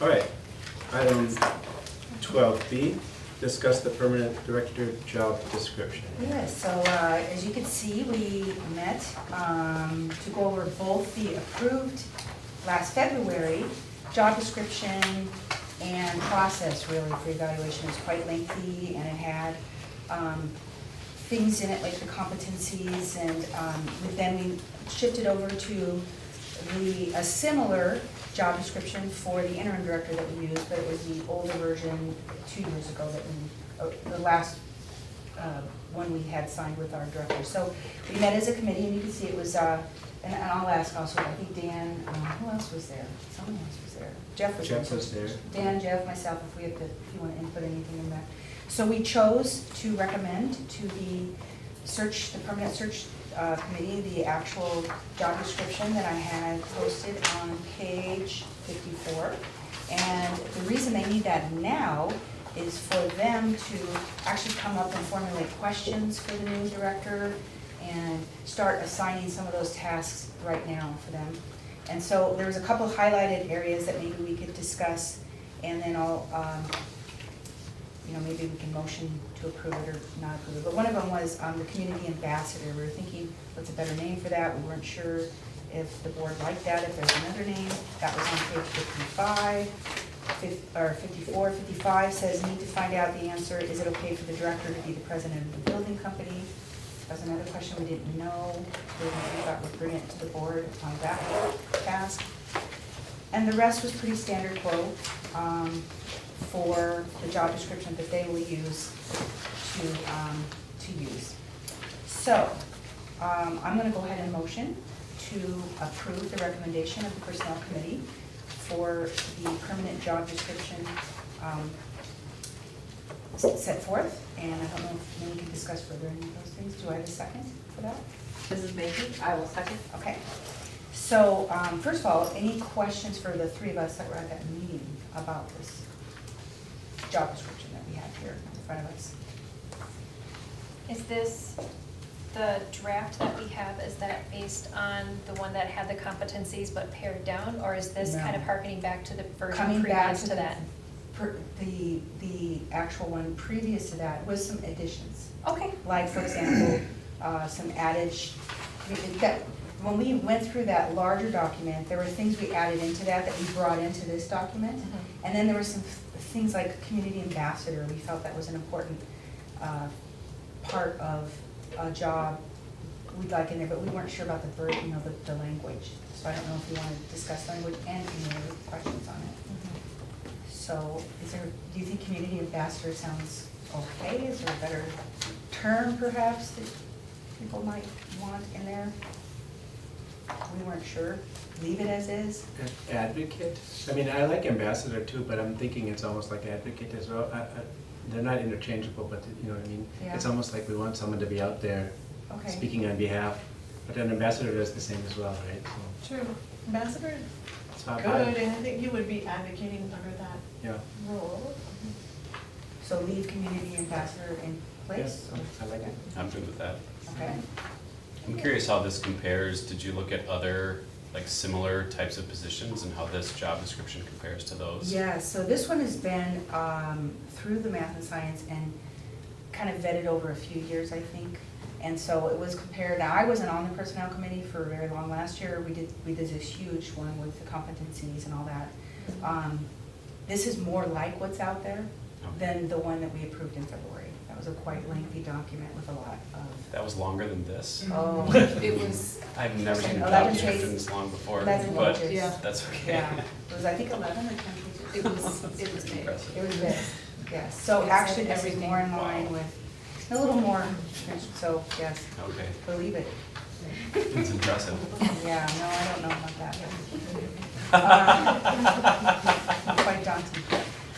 55, how about where would we find, nobody, I feel, in the personnel committee could answer that question. Where can we find out the answer? Is it okay for the director to be president of the building company? I believe our previous director was. Yes, that's, exactly, is that okay? Because that's how this is set up, but we don't know if that's, and where would we find out that? I'm looking at the bylaws right Yeah, we couldn't find it. now. It has, the members of the board, officers of the corporation, has to consist of one or more natural persons elected by the board.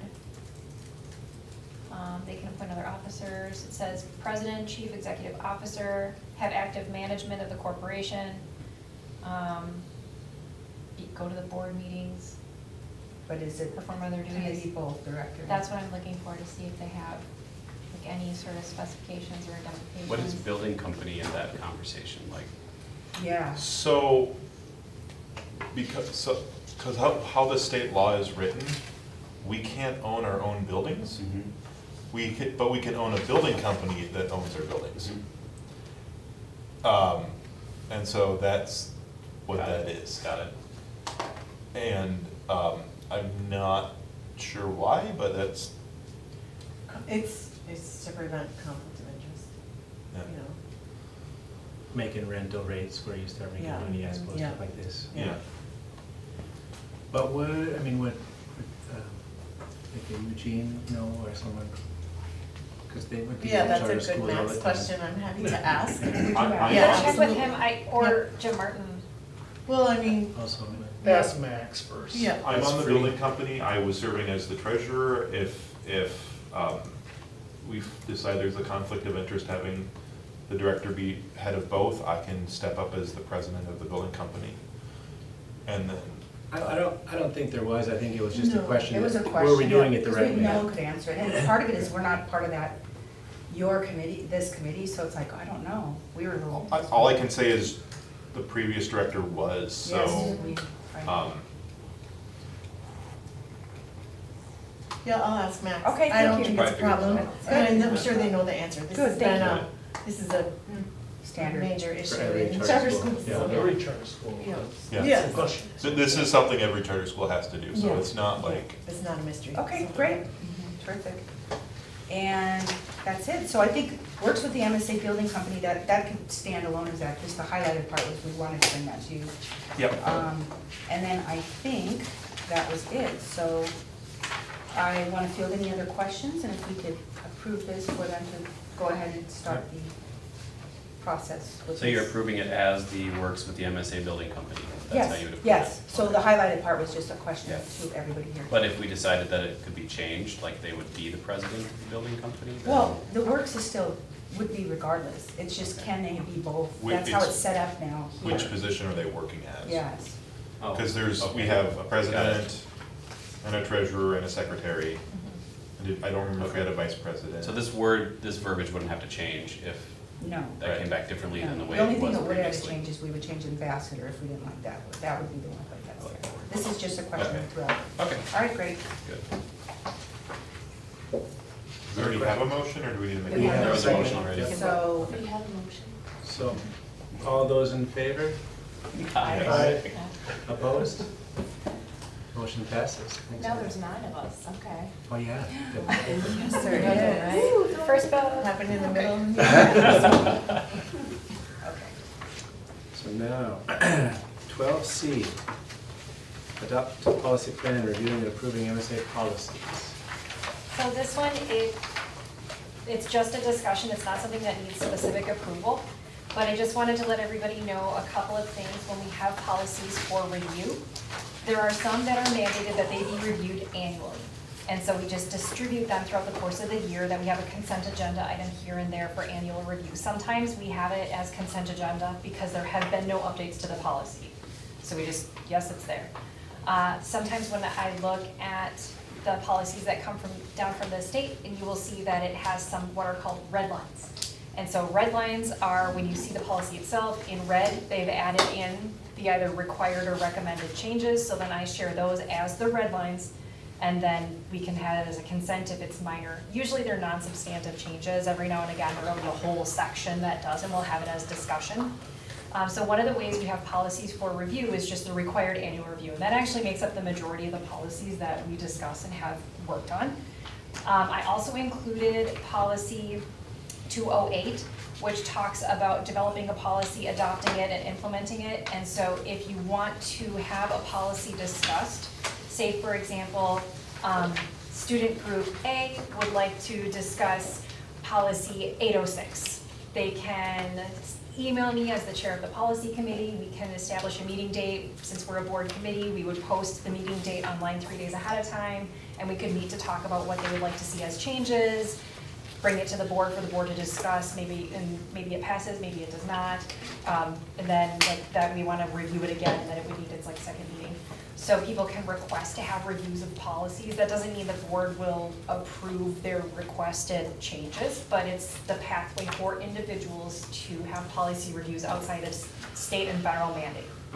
So that's what we do, and if you yourself would like to have a policy reviewed, what we do is we would have a policy meeting to discuss, and if it does come out that there would be some changes that they would like to see happen, then I would email our director to request that it be added onto the agenda, and we would kind of probably discuss, does it need to be consent? If it's one of the state ones, we just put them automatically, and I included the calendar just because it makes it easier for the agenda purposes to know like which ones are which month. And then at the end of the year, they post their final sort of end of year catalog, and I double check that against any red lines that were issued and maybe I missed or something like that. And that's usually how we do the policy review mandated, and then request for policy review with the policy committee. So I just kind of wanted to let everybody know, and just that there's a policy for policies. I know. So Michelle, like when it says July 4/14, 7/21, 8/02, should those have been ones we reviewed this month? We had, these were some that we had done previously. So Oh, I okay. moved them So I because we forgot. had, Okay. I had shifted it around. Okay, because I was like, they weren't in there, and I'm like, Definitely, so, But we yeah. got 531 next month. yes, that's right. Whatever That's that right. We're That's right. rocking 531. But I Remember do, it tomorrow? I will say that once in a while, in case they don't show up, Michelle's really good about that, but they are online. So that's the other thing, it's like, I didn't know that the first 3 months, I think. So yes, if there's ever one that you're trying to Yes. find under the Right. board of directors, and for our families and students and community members at home, if you go to the board of directors site on MSA, on the right-hand side where you have that navigation pane, you'll see the board of directors policies. And then if we have one that's under review by the board, you won't see the updated version of the policy online until it is officially an approved policy via motion and vote. So if we're talking about one and we think the changes are good, that doesn't mean that they're gonna happen that night. So we have to follow the procedures for enacting policies. And then I did get into contact with Mr. Piccolo about how to rescind a policy, because we have one right now that's a result of emergency orders. And we just will have to make sure that we follow the correct procedure. The mask policy that we have right now eventually will be modified once we know more from the CDC. And then after that, at some point, it's gonna be rescinded. But you bring up a good point. If the board votes to modify the policy, is it official at the board meeting once it's approved, or once it's up on the website? It depends on how it comes forth. So if we are going based, you have to have your discussion, and then the final draft gets into the second meeting. Unless it's unless it's non-substantive changes. So for like the mask one, those are gonna be substantive changes, so we would need 2 meetings. Unless Eugene says because it's an emergency policy, that we can have a policy committee meeting, have our new red lines based on policy committee, and then vote conditionally. We might be able to do it that way. How many more years are you on the board? What are we gonna do when you're not here? That's okay, I was the policy chair before I was on the board. Oh, Make an yeah. exception. She's exceptional. That's impressive. We rely heavily on. Sure. Because I don't, like, I have the standing orders, the cadence of topics to cover, but I don't have this in there, so it might be nice to put those together, just to put, I don't know, or do you want to keep it managed separately, the policies? So I copy and paste something from a document that says in July we cover these things, right? And then I add anything topical, but, So this will supersede, any policy in here will supersede anything. yeah, and, okay, so this is. So I go in nice. and make sure they match. Okay. And then if there are some that pop up in that policy newsletter, they call it a newsletter, it's not, you just have to check their site, they don't send it to you. If I see anything new in the policy newsletter, then I will email you. Okay. I mean, it has a header, so I think it's, I'm not judgy or anything. Any other questions, policies? Thanks for the update. And we have a number of new members too, so we can all learn anything from this. I'm just in awe, that's all. That's impressive. No, we're all good. It's the social studies, because we have to look at the Constitution all the time. So, item 12D, the next one on the agenda, decide on external board of director training date and topic. So there's a couple. During our workshop, we talked a little bit about governance process. There's also, we need to update our mission vision. So there's kind of two separate topics. They're related, but they're separate topics, if you will. Another one, which I think can flow, I'm sorry. If anyone knows how to, it's on silence, but it continues to ring. Sorry, I apologize. Apple. So yeah, I'm sure it's another spam call, but a design document is something that we're looking to do within the expansion committee, but the hope was to kind of form that after we finish the mission and vision, we can kind of push that down another level down to be specific on how the, expansion committee would fulfill that mission and vision with the construction of a building or what have you. So I don't know that that's necessarily a separate topic. I think we should keep it pretty high level for the board. So governance process, any other governance process, our mission visions, any other topics that we should kind of entertain for, because I kind of like to say, what do we want to talk about? And then maybe we could say, all right, let's start talking dates and who and Is it how. mission vision or strategic planning? I mean, what is it you're? That's a good point. I mean, well, I think both need a refresh. Together. Yeah, I They would go say- together. They do, but I mean, it's not, like mission vision is a smaller, but the strategic plan's the bigger. I was using them interchangeably, but that whole piece Yeah, right, of gotcha. refreshing Yeah. and all that, Mhm. I see as a separate topic than the governance process, which could be handled Yes. separate. I am not sure where this fits, but at some point, we're gonna have to do the contract language review. Hmm. But I don't know if that's a board training versus just a multi-part board discussion. Contract And just- language being, Yeah, go ahead. The staff contracts. We have an issue if we're at will, or if we're, what's the term, Tom?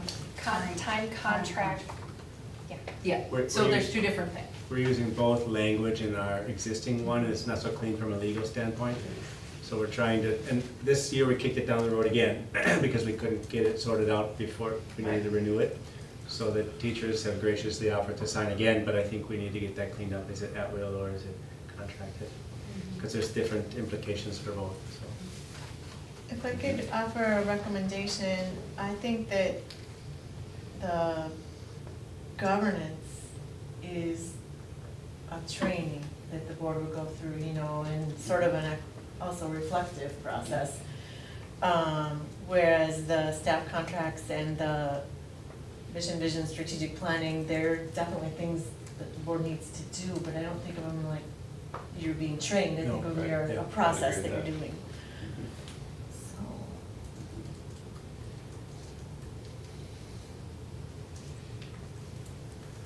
I feel like we're missing something. I don't remember what it is. We did finance training last year. We did. That was really good. This- How to read the financials. Right. They haven't Or released, How to read them. they haven't released the Title IX training, which Data we're gonna privacy. have to do. Data privacy, I owe you guys, but I feel like we can do that quickly. I can email out something, we can watch a video or something like that. So I don't think it's a big, We had the training on the dings we had from our special education audit.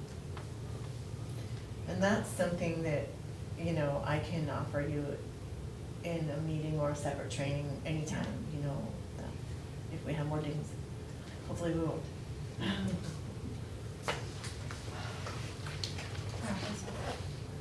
Yeah. So, we had, and maybe it's not fair the way this is written, because this is training. But I'd kind of deferred a little bit of the discussion that we were having at the workshop to say this strategic, plan could be done this fall. I think we're debating exactly when, if it's early fall, late fall, but I mean, a fall target sounds good. If we could come back with availability and I guess maybe price, right? We could decide, but I think that target would be a nice one. I'm just laying it out there for a potential motion or proposal. And then if we do governance training, I don't know if that exactly meets, because we're kind of picking at our process, so. Are we now talking about the potential like Saturday for a longer period of time off-site somewhere? Is that what this is talking about? So in my mind, that's what I meant. As I wrote it out here, it doesn't look like that. Right. 'Cause I Retreat. actually kind of, yeah, I see them a little bit interrelated though, that strategic planning, governance, mission, vision, I mean, they all actually are connected in one way, shape, or form. And it's not necessarily a training, it's just That's a retreat. it's a workshop actually would be a retreat/workshop. Because there might be a little bit of training, like, here's what governance looks like, and here's how governance shows up in strategic planning, and here's what strategic planning does in the construct of. A possible format for something like that could be a Friday, 4 to 6 governance training, and then dinner, and then go home, and then come back. 8 to 4 Saturday, or 9 to 5, or whatever you wanna do, strategic planning that also has vision, mission. Because then you get a little It's construct of. aggressive, it's yeah. big, but you'll be exhausted, will be exhausted, but that's something like I that. feel like they're all connected though. It'd be really hard to do one without the other, I think. Yeah, I agree. I kind of like that, I like that idea of having like a part day on Friday so we can digest that first set of information. And lay that foundation first, Yeah. and then go into that. And if you have somebody that does both, and you have a. Yeah, that's, Yeah, and he's fast, so it's Even like, better. I can get you through a process. I think that would be good. Can we target like a month? Like, is October better than September? Is November better than October? I'm pretty flexible, but I know I'm sensitive to the teachers because you're just getting going on. Well, I think Well, and the data you wanted Yeah, I prior. think that That's the thing. October, especially second half of October, we should have the data that we need. So that would be the earliest? But I think September's, I don't know about the rest of you teachers, but It's yikes. too much. September's a yikes for me. In theory, I like the idea of earlier, just because I don't want to delay, but I just don't think we're gonna have what we need. Yes. I don't think. Well, I think if your person isn't confined to, Right. fall. Yep. What are we worried about? Right. But it does second semester is very, very chaotic.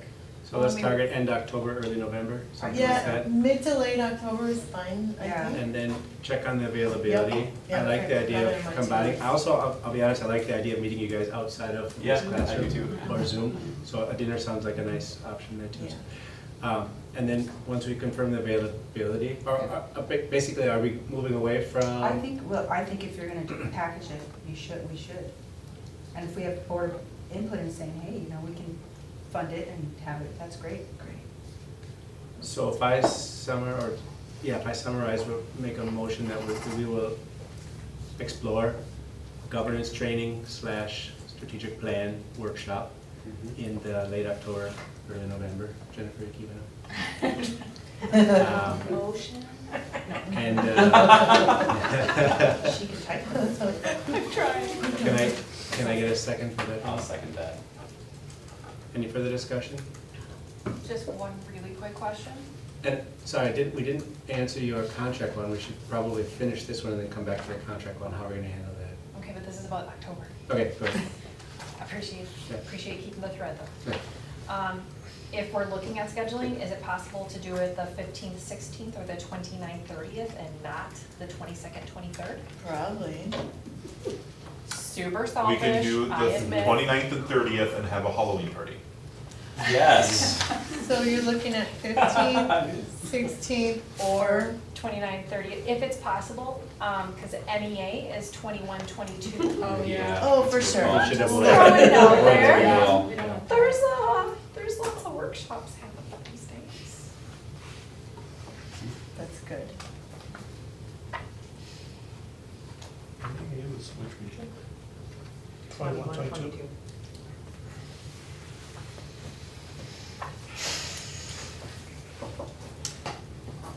So second, all those in favor, Jennifer, you okay with the motion? So it's motion to explore governance and goals and strategic plan in October. Workshop, Oh, workshop.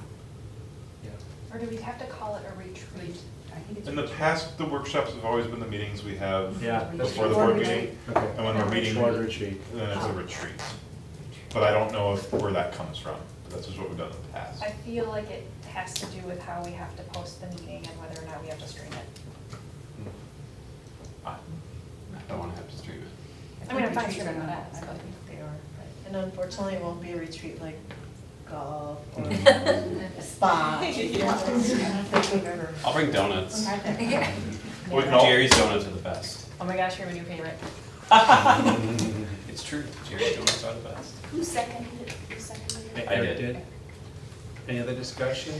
We put it to a vote, all those in favor, say aye. Aye. Opposed? 9-0. Good. Do we want to, it's not a technically on the topic, but how do we get after this contracts one? That was the question that I had, because I think that we would need potentially to have Eugene or someone else come in, just because we have new members, to talk about the difference between the languages, and then request with potentially more specific language, copies of the contract that aren't at will, because we had requested that before, but we received at will opposite, yes. So, Where- might need to be Just a more question. Now that we have the administration team in place, we're Mhm. talking about how do we govern ourselves, but would this be an administrative thing, or would this be a board thing? I believe it is a board because we approve the contracts. Like technically the larger umbrella is Yeah. approving the contracts. And ostensibly, we would be responsible if there is any, like there is right now, two contradicting ideas within the same document. Like the minute details would for sure, but I think the board still needs to understand that language. I can imagine two ways of dealing with this. One would be to ask, like Eugene Piccolo, like you said, to come and do a presentation to the board, so the board has the information they need to make a decision. Or the other would be that I get an understanding of the issues through Eugene Piccolo and whoever, and then I bring information, a presentation and recommendations to you myself. It doesn't matter to me, and I don't know that one's more or less.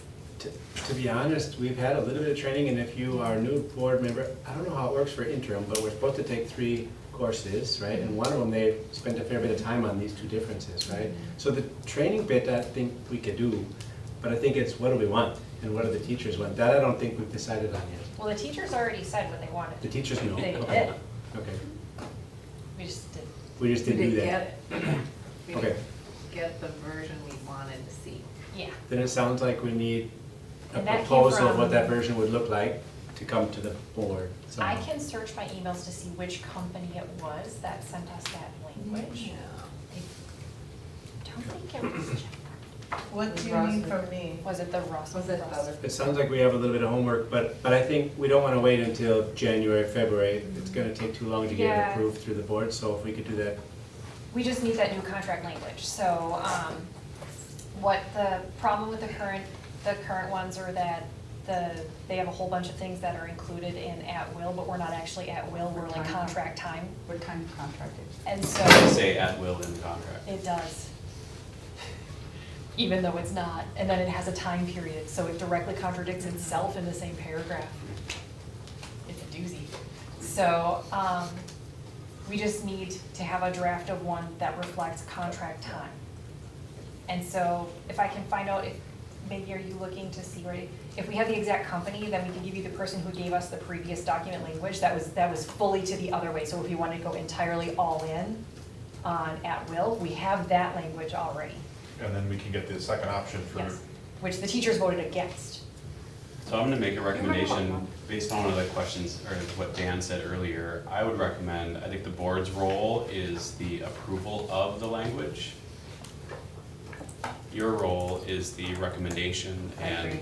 proposal of that Yeah. language. So I don't think we have a role necessarily, it's good for us to know what the differences are and the importance of them, but we wouldn't be the ones that would be drafting it or anything like that. That would come from you, and then we would simply approve it in a meeting, under a motion. I agree. In fact, that document that got sent said that it caused a lot of, that we shouldn't necessarily be discussing, remember? Hmm. We shouldn't be discussing contracts because it Yeah. could be,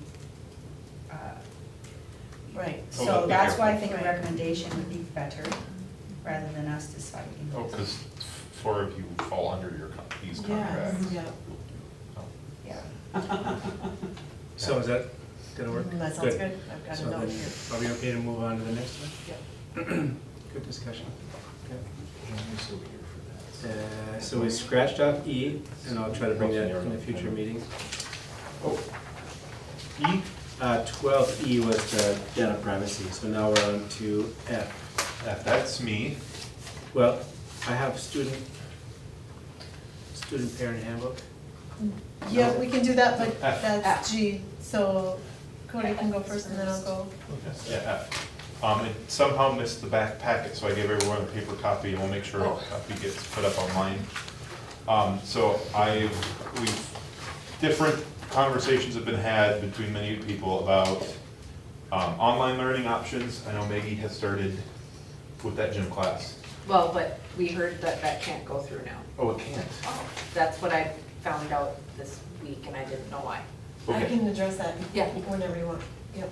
Well, anyway, I'm proposing a alternative learning format committee to look at options for online learning and options for summer enrichment programs. Is this a motion? I'd like to motion to form an alternative learning format committee. This is Maggie, I will second. So let's discuss. I'll give you guys a minute because they did make the packet, so I'm not sure if everyone had a chance to read it yet.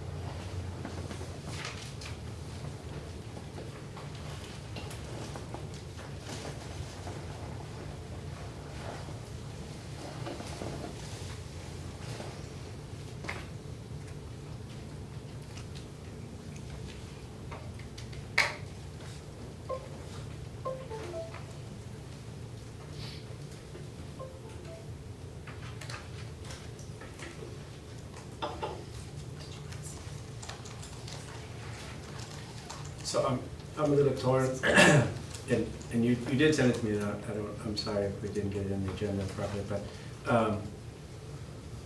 I like the big scope, but then I don't at the same time, because it's like, we have so many topics here. How do we know when this committee has done what it needs to do, and we wrap it up and move on? So it's like, I can see this just keep evolving, and we'll have this discussion in 10 years on this project and what they're doing.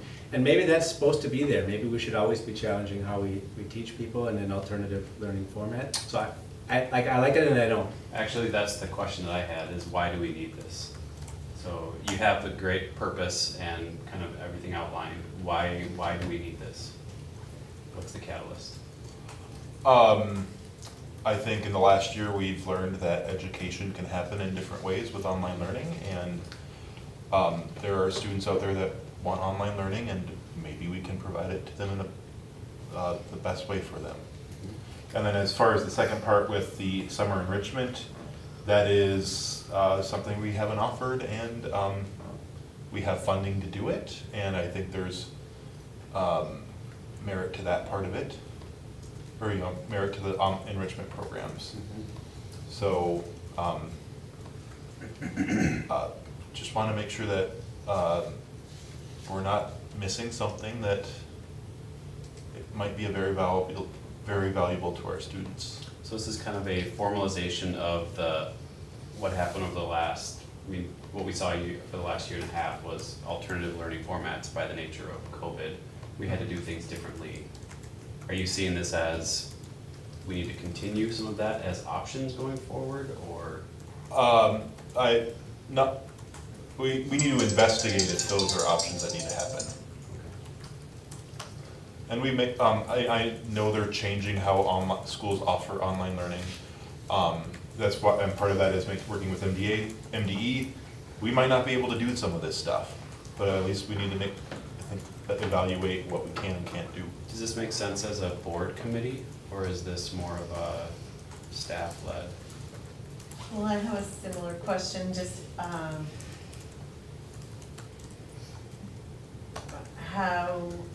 where would be the dividing line between this and the work of the academic committee? And does the academic committee consider, alternative learning formats? You know, that would be one question I would have, where would the line be between those two committees? What you could do would be similar to what we've done in others. The academics committee, part of its rationale involves a couple of policies that structure curriculum and world's best workforce and things like that.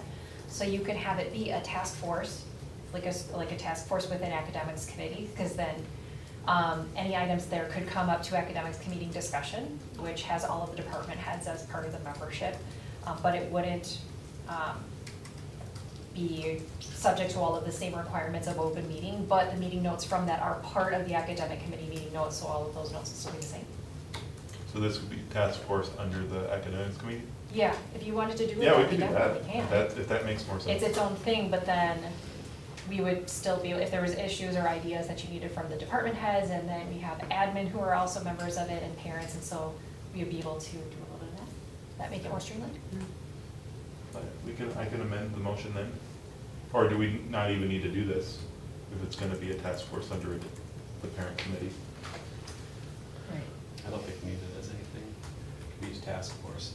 You know, the other thing that's interesting here, just really quickly going back to policy governance, is this would be a really simple part of the sandbox of an executive director on when you look at ends and what the mission is. This could be a part of a monthly update or some of the metrics for learning that get applied for MSA going forward. It's just a part, it's an outcome of what we want to hear to make sure that the ends of the school are being met appropriately. This might be one of them.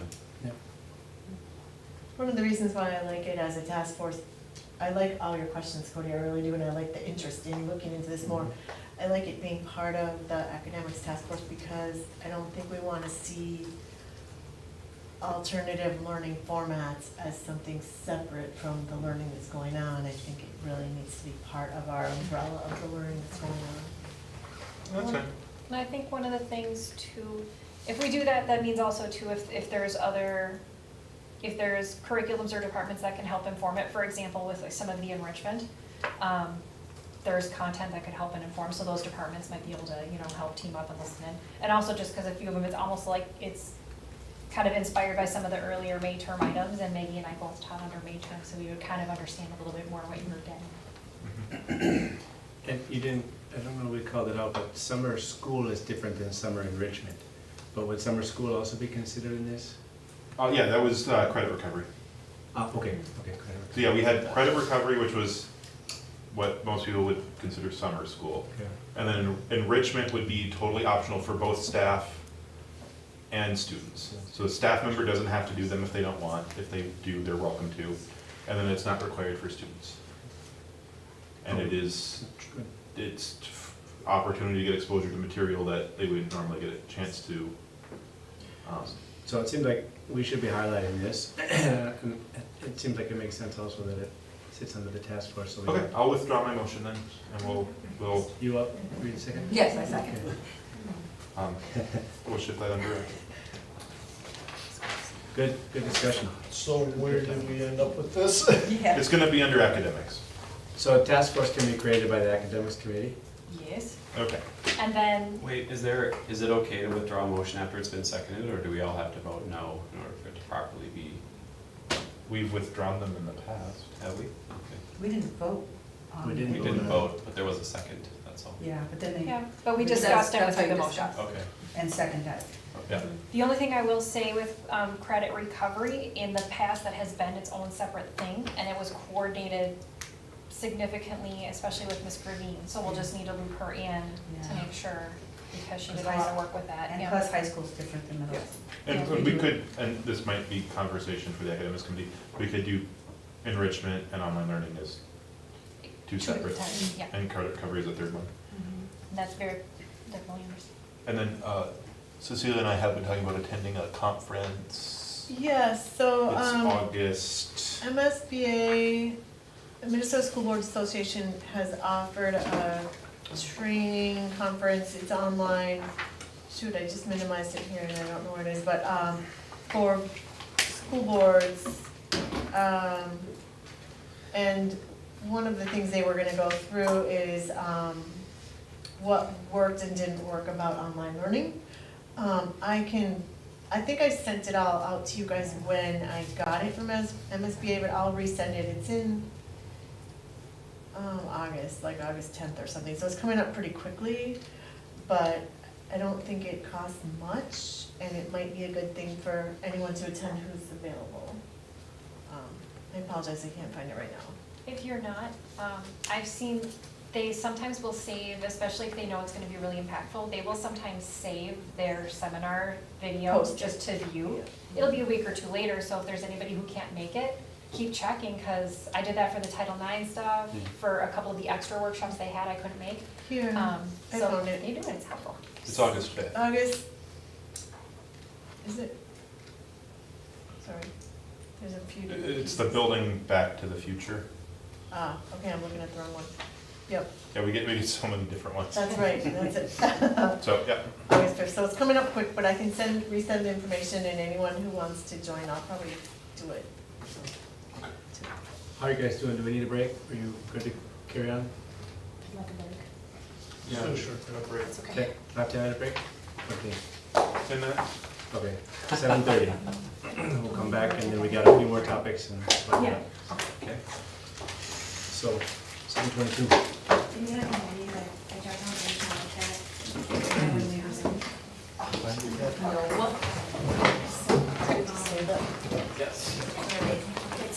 How do you do this? Is it in a microphone? Oh, okay, so the video's still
Boom. Did you get it? Thank you. But I might need to replay it. Now we have 3 trained members. I might need to Did you replay get it. that on video? I so can we do a wiki how with like the pictures. Yeah, there we go. All right, let's call back to order, 7:30. Thanks for the pause. So I believe we are on 12. So could you just repeat how we ended that last conversation? It was a task force, and Cody used the phrase task force of a committee. A task force is a task force, or are there actually task force associated with committees? And who runs them, and who's going to lead the effort? For a committee, the committees that we have are specifically board committees, so they have to comply with open meeting laws and all of those things. And they have a stated purpose and they're longer term. Task forces have a more narrow definition of what they're gonna do. They're limited, more limited to that. They're non-permanent, and they do not need to comply with open meeting laws. No, I get that, but he used the phrase, Cody used the phrase, it is a task force of the academic committee. Yes. Is that how we do task forces, of a committee? Some of them, yes, so Okay. there are times when we do that, yeah. Think of it like, in corporate world, it might be considered a subcommittee. Okay, so I think to Eric's point, some of these things are, I think, should be administration driven, because they seem to be, at least my view is a lot of that is also, well, actually it's cross between academic committee, but also as the head of academics. So who's gonna run it? Who's gonna be the chair The chair of of the task force? the task force, well, that will be determined at its first meeting. So you have members volunteer, which Cody had volunteered to be part, was Does wanting it to be need to part. be a board member, or should it not be a No. board member? Should not be That's a board one member. good thing about a task Yeah. force, is not an official committee of the board. Okay, so then Yeah. Cody will not be the chair, right? Well, he Or could can be. be, he's just not mandated to be.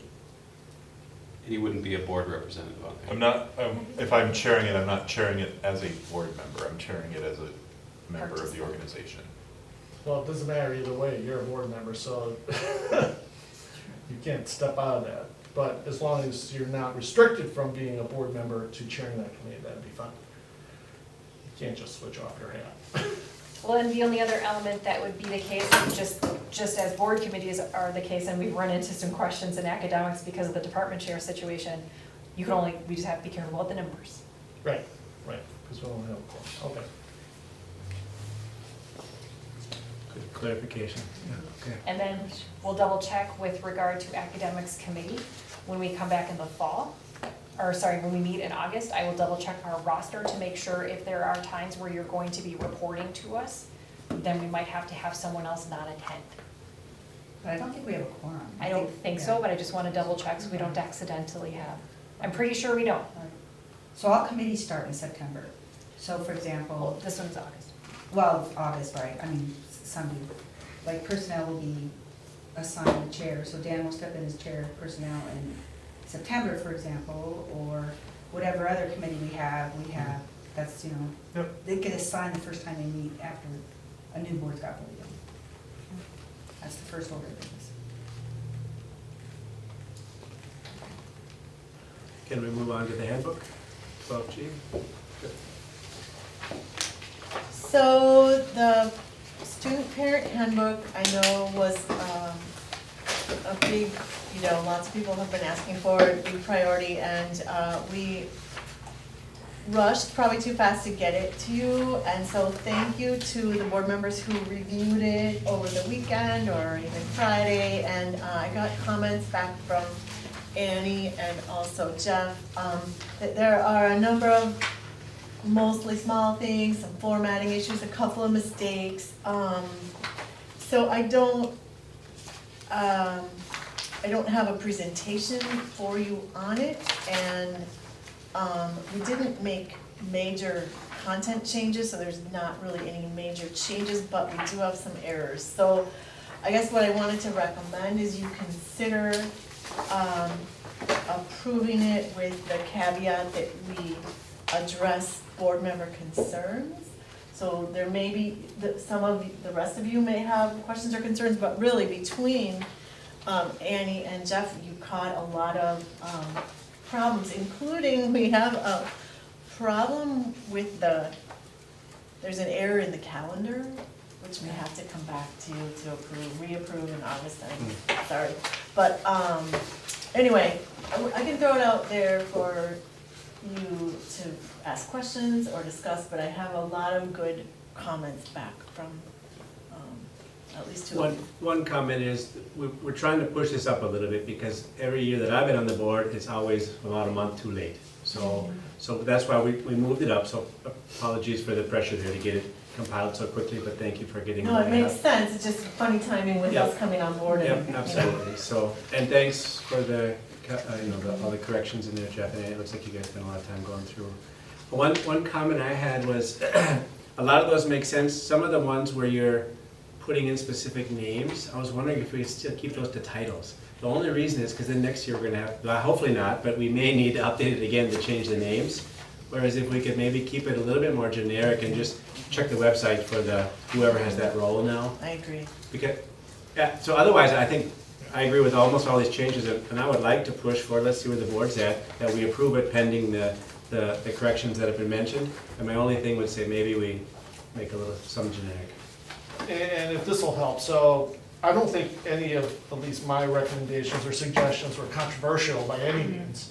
I do want to have, there are like two things I'd like to ask for your opinion, just so you can probably inform the entire board. So like number one, the weekly class schedule, was that meant to be that schedule or? No, that's Okay. accidentally the That's fine. hybrid calendar from Yeah. last year, so that's a mistake. Yeah, just to let everyone know, so it just had the COVID version of the calendar, and we'll just revert back to, whatever we did last year. So, the other two things, well, actually, three. So one is, I would suggest that we put specifically the dress code for parts of it summarized in this handbook. I know in the past, we've had discussion of not making the handbook too big, so I get that. But that provision and the transportation provision comes up time and time again, and it just doesn't feel right to send someone to another document. And plus, not everyone, of course, has internet at home and all that other stuff, so it would be nice to have it in one place. Now, we do have policy 504, a fairly good chunk of it on page 27 and 28. Yeah. Is there, do you not want to, is there more of it that you want in there? You're talking about 89 in the board packet, right? Yeah, sorry, 89 in the board packet. Yeah. Oh, wait, let me look real quick. What page? I thought. Page 89 Yeah. in the board packet, page 27. Okay, I'm sorry, I printed this up from the previous. Oh, sorry. Under what title or what heading? It's Sorry. under 504, student dress and appearance. Because I think most of it's there, Jeff. I think, do you see that? Page 27, maybe for you. Well, it's 89. Well, what page is it in the handbook? 27. 27. Okay, so that changes that too, so sorry. Anyway, say that one more time, Michelle, I didn't catch the, I think a pretty fair amount of the policy is in there. I just wanted to check in what you wanted to add. for dress code? Yeah, Did it, that's student dress and appearance, that's the policy. okay. So in the version I have, it is like one paragraph, so was something, am I not looking at the right one? Starts right here, purpose, and then goes all the way to there, and then students must wear, and then, Okay, that's exactly what, for some reason, the version I'm looking at yeah, doesn't it goes have into a that, second so- page, Yep, so great. there's a lot. That's perfect. Yeah, but I agree that keeping it in is really, really good, because if there's anything that could be a subject of disciplinary measures, having quick access to that. Or conversely, just don't have any of the policies in there, tell them it's under the board of No, directors no, tab. that is actually right, I don't know why my version doesn't have that, so sorry about that. No, your computer is probably just haunted. Probably. Mine is, so- The second so, one is yeah. transportation policy, so if that is not in there, then I would suggest something similar to the appearance also fits in there. And the one piece that caught my eye, and it's the smallest thing, but it is kind of a big deal for me personally, is provision having to do with bullying. So the reporting procedures basically says we classify bullying only if the person said no. So we're actually requiring the student to say no to a behavior that's being put upon them. And that we will not consider it as bullying unless they actually said, don't do that to me. Okay, which page are you So on? that, what, I can't give you the pages because mine is Page different. 14. Page 14 of mine. It's under behavior and discipline, under bullying. I actually have Okay, a so my concern question is there, this, under that heading, should we put what the bullying prohibition policy 514, because we have that on the second to the last page. Right, So- and I did read the underlying policy, so this could actually be an issue with the policy itself also. So we're basically saying we're not gonna define behaviors as bullying unless a student says, no, stop that. And in all my previous training in different contexts, that is not right, and certainly not right for a student to be required to do that. So it'd be like asking, 12-year-old that's being bullied to have to stand up to the bullier, otherwise we're not gonna classify that behavior as bullying. So, anyway, I wanted to call that out, tentative warning, by the way, I think it is actually required, not may. But other than that, I am okay with saying we can approve it subject to these changes, and we can have those side discussions and make all these corrections. And I'll leave Annie to speak to your suggestions, I don't know, I haven't seen his. Let me see, I think the only one I had was it was on page 77, under laptops, and I don't know if this would be when they signed out laptops, or if it would go in this document. But if you remember last year, and actually every year prior, it just was in a huge percentage last year, I felt, at least for 10th grade, is if a student chooses, they take a MSA laptop, they're mandated to take one one-on-one, right? But then they choose to use their own laptop for whatever it is, but then they don't have the software on their laptop that MSA has. So we ran into a lot of situations, like Cami, for example. Let's say we did something and they had to have Cami, well, they didn't have it on their laptop, and then they didn't turn things in because it wasn't on their laptop. So I personally would like to see something either in here, or maybe just on the form that Justin signed, that says if you choose to use your own laptop. Because it says in here you can use your own laptop, but then they have to have some of the software that we provide. They have to purchase or whatever on their own, otherwise they have to use our laptop. So this was just a major problem year after year and year, and last year was just huge. So I don't know how we can address that, but I had something like laptops. If students are using their own laptops, they must have the software provided at MSA, like Adobe. Adobe was another one. So you can't use Cami unless you have Adobe, because that's how it's paired, and they don't have Adobe on there, so I can't do the homework, or whatever it is, or Office, or whatever it is that we provide for them. They don't have it on their own personal laptop, and then they don't want to use our laptop. So I don't know how to reconcile that. It was a problem last year. Not huge, but all of a sudden, we would find out when a lot of work was missing. And they were like, why aren't you turning stuff in? Well, my laptop doesn't have Adobe. I mean, we might just want to say something as simple as, not, if you're choosing to use your own laptop, you're doing so at your own risk, and Okay. not having the correct software is not an Okay. excuse for not turning it in. Okay, so however, because I think we don't have that addressed in the handbook, but maybe it could just be when they sign out for the laptop. I don't know where that would be, but. Do we have enough laptops to give to every high school student? We do, yeah. I mean, if everyone Yes. chose a school laptop, we do have enough. Yes. As far as I know. With the last purchase, I believe, it wasn't always the case, Okay. but with the last purchase, because we had that money from Gift to the Max, and we Right. used a significant amount of that to Yeah. bring in a bunch more. I But think that's why we feel that, I mean, before, we almost had to rely that some people would use their own. Right. Yes, But- especially the first couple of years of our But one-on-one. not, but not But any not now. longer. But it's 77 under laptops. If you can see, high school students have the option of being issued an MSA laptop or using their own. Using their own is a privilege that MSA may revoke if a student misuses their laptop, including but not limited to breaking other school policies. So there's no addressing of, then you also have to have the software that we have. So I don't know how to do that. I think the best way would be to do it as part of the forms, that they complete versus making a shift in the policy. I think so too. I think that's good. Yeah. And those forms come from Justin or from where? Does We have Justin- the internet use acceptability form, that's part of, attached to to this policy, but just the general, Yeah, generic one that we use if you're gonna have your own laptop, I would it's just like to either settle Justin or that. Joelle. Okay, I would just like to settle that, so we don't deal with that again. And then Jeff, I do Right. believe that when we're looking at this bullying section, Yeah. it would take a second look. The bullying policy isn't, this is not reflected in the policy, the full policy.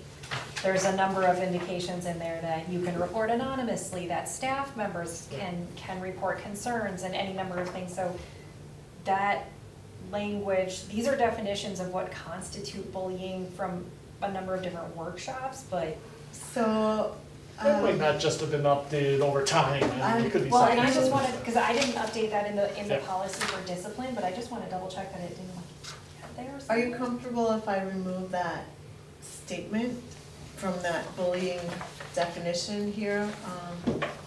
To take out that statement about you have to have said no? Yeah, I think if you just have, if you keep the bullying part of it in, and then just that they should complete the, a report following policy 514. So and just then- take out number one. Good, yeah. Yeah, Yeah, I think so. because that's not reflected in. No, I'm, see, I looking at it. I had a question on COVID. Mhm. So it was listed in the index, but I didn't see I didn't see it in the content. It said it's Oh. supposed to be on page 15, but maybe the page numbers moved. Okay, I'll check on that, so Double that's check it. another item to check on. The Yep. way we were thinking about it is to make it an appendix. An appendix or a reference, I'm fine with that, but I just didn't see it in there. Make it correct, Yeah. okay. Because it's changing so frequently, I don't Right, think we right. want to Well, lock it that, down. hopefully very one long. day we can have it. Okay, That good, was one of the so, questions. Other questions, comments? Well, there was one that was just a typo, and I circled it, and now I lost it. that's okay, if you find it. It's on board packet, page 81, handbook the packet, handbook? page 19, under student planner. The planners are a space good. Oh. Okay, Yeah. And actually, that's kind of an odd thing. There were a couple typos that were I saw not really typos. They showed up when you PDF'd something, but Yeah. in the Word version, it was fine. So it's the Oh. weirdest thing, so we'll leave it to your discretion on Okay. correcting those. I saw that. So process-wise, where are we at? Did anyone motion this yet? No. No, okay. So I guess we should have probably had a motion to approve this handbook. I'll make a motion to approve the handbook, subject to the comments made by, I guess, Annie and mine, and I'll leave it to, And the COVID. Dan. and the COVID, and I'll leave it to the administration to reconcile those comments. I'm fine with that. I can second that one. So I guess now any further discussion, and the only question I had is the process-wise. So we'll do this, and we'll get a cleaned up version. We put it in the consent agenda item for next month, or how? Or do we just, I think It's done. we'll Well, no, have I- it. Approving it. Yeah, I think, I'm suggesting we actually approve it, so you can use it once the We'll have corrections to are wait made. for the next one. Yeah. It would be because I think it helpful to needs get have out. the final version just, not in the packet, but just in the board folder. Yes, Just so that we Yes. could see the final Yeah. version. yeah. In an easy place. And that would be all. August maybe? No, we'll get it done in the next week Okay. or so. But just, Yeah. yeah. Yeah, just denote the rest. I know, it's already, don't say that, I'm not ready for August. Yeah. I know. that'll be an improvement over Yeah. years past, so Yeah. appreciate That's it. why I'd like to push this. Yep. And then, just as we move forward, when we think about next spring, if we start looking at it again, I think it would be helpful to look at which policies are in the appendix of this particular document. Yeah, and mostly I would prefer references to them, but then again, you did raise a point about people not having internet, and if they're printing on a hard copy, I don't know, I'm open. Not sure. But Yeah, just then you kind have of to like change how, I something don't in know two how it places. was decided originally, but I was thinking about it and having more detail about the bullying, like the ones that I know would be requested the most by students and families, or maybe they know which ones they would like to just see in there, just to double check and make sure we're really representing their needs with that policy appendix. Well, that could be one thing that I ask students and families when I can start getting some feedback from folks. You know, how well does this handbook serve you and how could it be better? So I'm happy to do that. Can we take a vote? All those in favor? Aye. Aye. Opposed? Good. Passes 9-0. So we are on to H, 12H, is that correct? Yes. Approval of new hires listed in Director's Report. So this was pulled out of the consent agenda. And you had provided, you remember the page? 17. 17.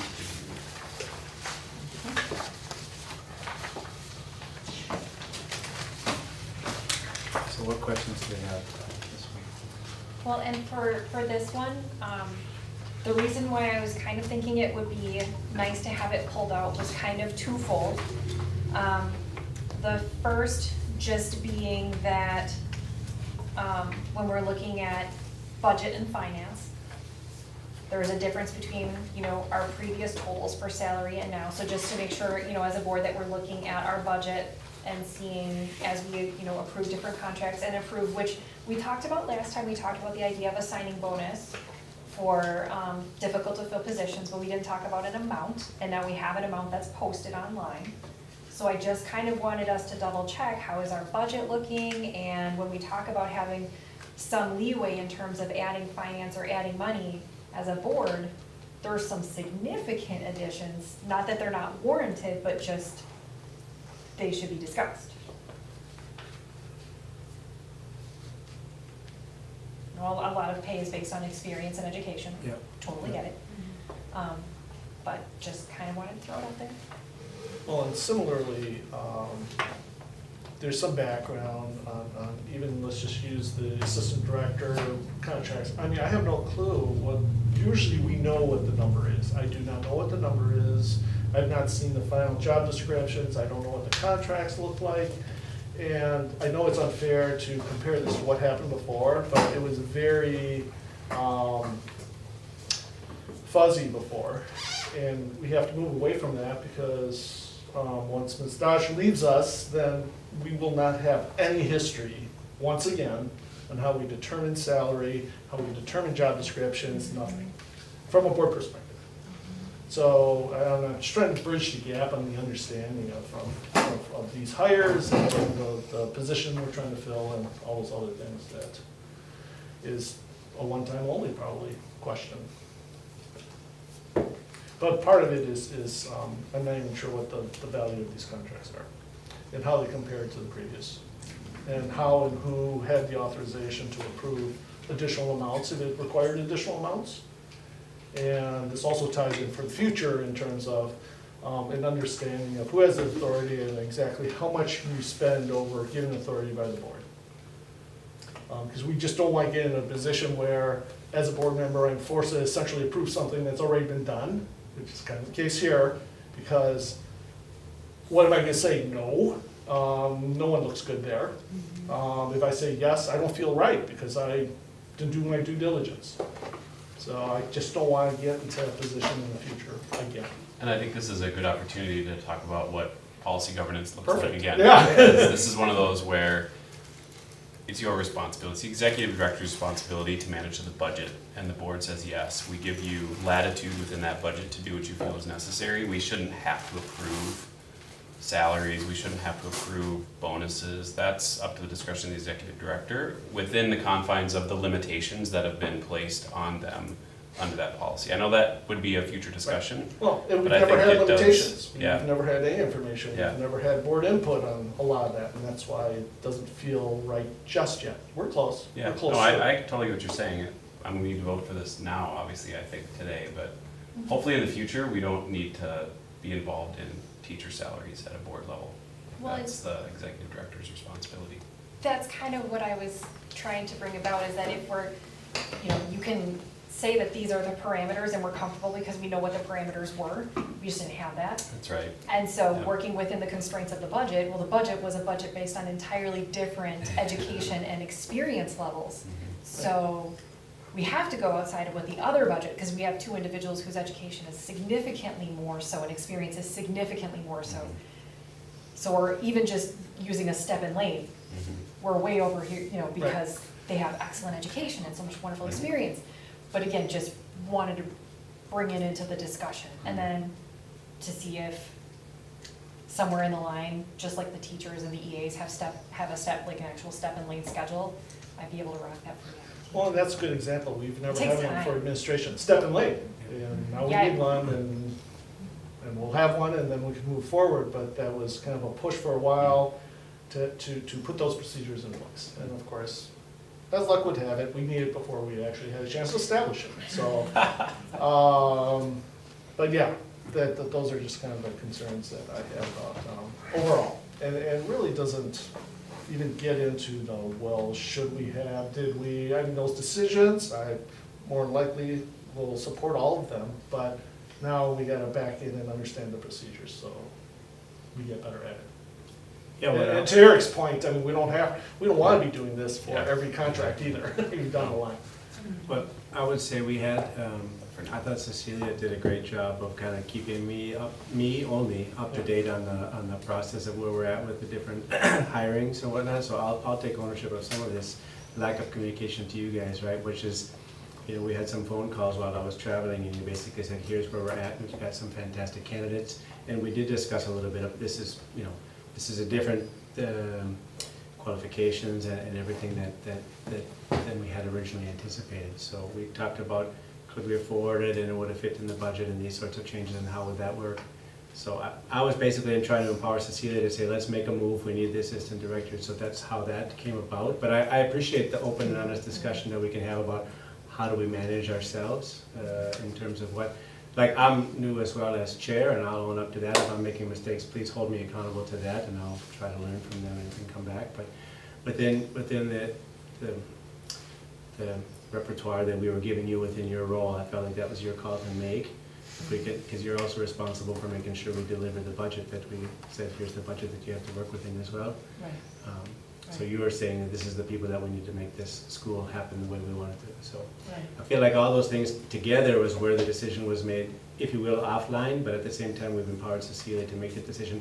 And I actually appreciated her reaching out to me while I was traveling to say, I know you're busy, but I just want to let you know here's where we're going. So I think she did a great job from your end. So if I'm at fault at anything, please, let me know. Thanks, and I can kind of explain a little bit about Kate and Leela, but also the process that we use. So, coming in for me as the new interim executive director, and then finding out that the assistant directors were leaving, I knew I needed to get someone in place quickly, because I would just bury myself if I was, that was the first thing I needed to do, and get those people in place quickly so that I could have some help, so that we could keep the school successful. And so when we did the interviews, Kate and Leela stood out just far and above the other candidates with their level of experience, with their PhDs, in a school that values education. And I realized that they could hit the ground running. They're experienced administrators, and me having a long list of to-dos myself, I didn't want to hire folks who needed a lot of coaching from me. So I felt really lucky that we had such experienced candidates come forward. So in making the decision with the committee, we had a very nice interview committee, and thanks again to Lisa's great work. These two gals were highly experienced, seasoned administrators, available. They brought things that I don't have, so I need to have a well-rounded team to run your school. They were available fairly quickly, which was amazing, and their references were stellar. And that me being interim, I have an eye toward either of these gals being able to step in any year if it's not me. And so, all those things in mind, I did three things. I looked at the going rate that Max does a survey every year of teacher and administrator salaries in charter schools. And there's a range. So for schools of 251 to 500 students, the salaries range from a low of 66,000 to a high of 120,000. And that 120,000 might be an outlier. I don't know what that average is, 88.9. And then in the schools that are 500 and up, which is where we are and where we're staying, and that range is 70,000 to 112, and with an average of 498. So it's weird that there's somebody very highly paid in those, then next level down of schools. I knew that we wouldn't get them here without a generous salary offer, and at this time of year, there was no hope of finding anyone else. The other candidates didn't have nearly the quality, and so, yes, I looked at that rate, I checked with Dan, and I checked the budget to see if it could handle it. And we don't have sort of steps and lanes, but I did my best to think about their years of experience and how I could justify that salary. And then we went ahead and made the plan. And I appreciate Eric and Dan's comments, and I appreciate your comments too, because I know the transparency is something you desire and the communication is desired. So I didn't change the contract language from the contracts that Tom and Shannon had. I agree, the contract language is somewhat problematic, and we do need to take more of a look, but I realized the timing was I needed to get these gals hired and in their places, and then we need to use this time to make recommendations for different language for those contracts. Also, we don't have the steps and lanes type of a document. It's usually more of a salary range and some guidelines. But we can take the time now to get those kinds of things from other charter schools and other school districts and have that in place. I'm happy to share the contracts. It's quite a bit more than what Tom and Shannon were making. I think they may have been underpaid, but they also didn't have the years of experience and the PhDs, so. That's that, and I'm happy to Well, answer and any that's questions. helpful, and from a board member trying to look at big picture, looking at this, now this is going to, down the line, increase what we'll probably have to offer for a permanent director, is my guess. So now I have concerns about that, so not only have we increased for 2 people, now you're looking at another increase, and I don't know what those numbers are, but they're significant. Yeah, And so now I turn my head over to Cody and go, okay, get the head nod there and all this other stuff, and none of it, of course, because I'm coming in afterwards. In fact, I came in probably after all this anyway. But I'm just thinking the big numbers. And then a very specific part that would concern me is really offering a vacation. So I don't know what the plan is now, but prior to, it got really messy. I'm not sure if the board had the full picture. We couldn't offer salary bumps, so we offered big chunks of time over the summer. which is impossible to take, so that's. Which is, right, I mean, on top of it, it's impossible to take, but frankly, it had been taken in the past, and you look at all this, and it just did not add up. And as a concerned, now, former parent, or parent of former students, now, I'm looking at, I just wanted to make sure we weren't headed down the same pathway and end up in the same place inadvertently, right? Because I get it, we don't all share the same history, but the little history I knew in and above perhaps what you and Dan had led me to think we need to be asking the same questions and making sure we do the right thing. And not land in a place where I end up having to say yes because I have no choice. Other than to say yes, we put ourselves in this because I wouldn't want to say no to greatly qualified people. And it has nothing to do with that. I'm glad we have the folks that we brought on. And it's amazing. It's utterly amazing. That's true. So, A couple of the observations I've been able to make since I got here is, one, with monthly board meetings, there's really no way during hiring season for you to approve these things ahead of time because we would lose candidates. So that's one thing. Second, the number of days off in their contracts and somewhat in mine are pretty much impossible to take. So I imagine making a recommendation to change that contract language before next year to reduce those numbers of days off. Right. I think as Math and Science Academy grows, you will need to stay competitive with what you're paying administrators. I know that it's also true for teachers. I mean, it's a problem of funding. And I don't know, hopefully that solution will, happen sometime. Yeah. We can advocate for solutions there, but it's, one of the things you've charged me with as the interim director is helping you grow from a small school to a large school and, being competitive with what you're paying your administrators is a major step, so. Yeah, good. I actually think it was a unique situation with the whole, everybody getting hired. My concern is being on the finance committee of where the balancing all is.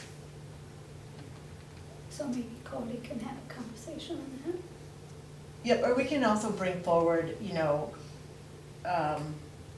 at the August meeting when we talk about the budget, because I think there'll be a few other things to juggle.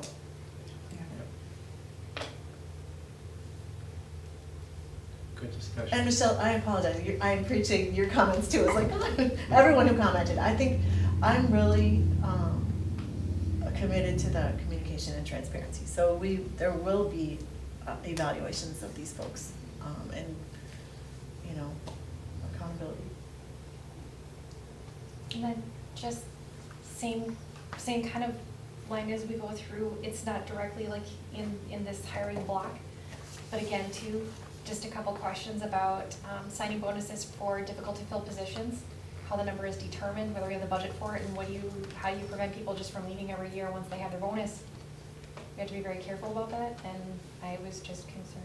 Not that, again, I want us to hire the positions, and if that's what we have to do, we just need people. But I want to keep our budget in mind too, because yeah, there hasn't been a review of teacher competitive salary in at least 4 years.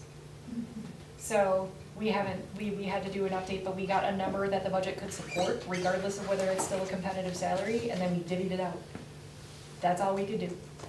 And so as we start thinking about competitiveness from a larger school, there's a pretty big group of people, myself included.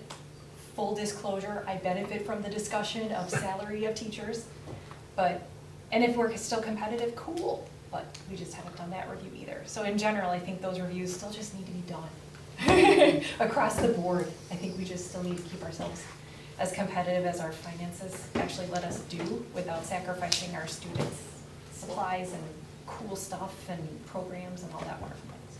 Oh, and, speaking on behalf of the teachers, I mean, even the last set, I don't even know how many years ago this was, at least three or four. I mean, we were so out of line on some of the teacher salaries that a huge increase was given to new teachers. But once again, we overlooked the senior teachers because, I don't know, they're here, maybe, obviously they're more experienced, so they fit higher in the steps and lanes. But, they'll get this small percentage, and we put a huge amount for the new teachers to have to bring them in. Once again, the inequity of just that philosophy and viewpoint, having to do that doesn't feel right. Every charter school says, well, philosophy is, we don't pay as much as a public school, so therefore it's harder to woo senior there are a lot of theories on that, but then again, we don't do anything to help them make the decision to stay because we think they're valuable, and they are. I think this would be a good discussion in the strategic planning, when we talk about what does it look like for the future. Well, yes and no, because I'm here to say this is what it should look like now. Yeah. I don't think there's a strategic piece to that. We have to bring them up to where they need to be. I get what you're saying, but Yeah. there's some urgency in this because it's been going on for too long. But I think to Eric's point is how do we close that gap, right? Right. We know the I don't problem we know. have, and we know the There's situation we really have, two so ways how to do it. how do One we would fix it? be, you put an agenda item for next month, as a motion to like approve a vast sum of money or whatever that money would look like to get everybody to the same spot. which That you're will- willing to donate Yeah, in the next 30 days. Okay, Okay. just wanna make sure. but I'm just being honest, like that's one way to do it, but the other way to do it would be to figure out what does this need to look like in the future, and then we all work together towards that. I think that's, But as an observation, and fine, we're able to do it because there was some urgency for the administration, yet all the others, it's not an emergency, it lingers, and what happens? It falls by the wayside. So I do not want to wait until it becomes an emergency before we have to go do something drastic. Jeff, one of the things that is on my short list, you know, my next priorities is really to get into that budget and see, are there places of waste? Are there places that we can reduce so that we can free up funds? And I hope that there are some places, and I'll have a lot of questions for everyone here, you know, about the budget and what we're spending money on, so that we can make sure it's working for us and getting us as much as we can to pay our teachers. And I think Eric just identified something too, because to me, it's almost like a reallocation of investment. And that is a strategy Exactly right. decision. Mhm. That is a strategy. absolutely. So, anyway, I guess I'd like to get that out there on behalf of the teachers and everyone else who think great things. I mean, I've told this story many times, I mean, my kids have benefited tremendously. I have no doubt in my mind it was because of the teachers, period. 100%. You could not have a bill, it didn't matter, it was the teachers. So, and we have to show it, we have to act to show it. Well, and to piggyback off of that, I do agree with you, Eric, as well, in terms of strategic planning. We have to focus on diverse hiring and recruiting. Yeah, that's Yeah. very true. That for sure Yep. That's a it's tough gotta be there. We have a nut to group, crack. we have a task force that was working on that with hiring language and everything like that, and to transition those ideas into our strategic plan to make it a really concrete our goal. Would love it. There's a I group, agree. you know, there's a group through MASA that is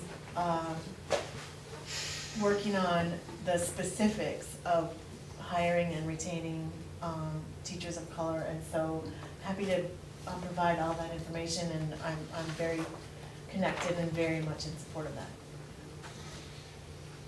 I'm gonna move us along, because I think Yep. very good topics, but we can handle it in a retreat or workshop or whatever we wanna call it, 'cause I think, yeah. And also, all good points. So can I get a motion to approve salaries as listed? Approval of new hires, we should say. A motion to approve new hires? I'll second. All those in favor? Say Aye. Aye. Opposed? 9-0 for discussion. So the next one that I have is 12I, is this the IT contract? Okay, and the reason we took this one out is because we had old dates. Cecilia? Yep, and it was the questions that you had asked earlier too, a little bit, so just to reiterate, I noticed that the contract for our IT services was from 2019, and I asked the same question that you're probably wondering about, why not more recent, and he hadn't sent a new draft contract.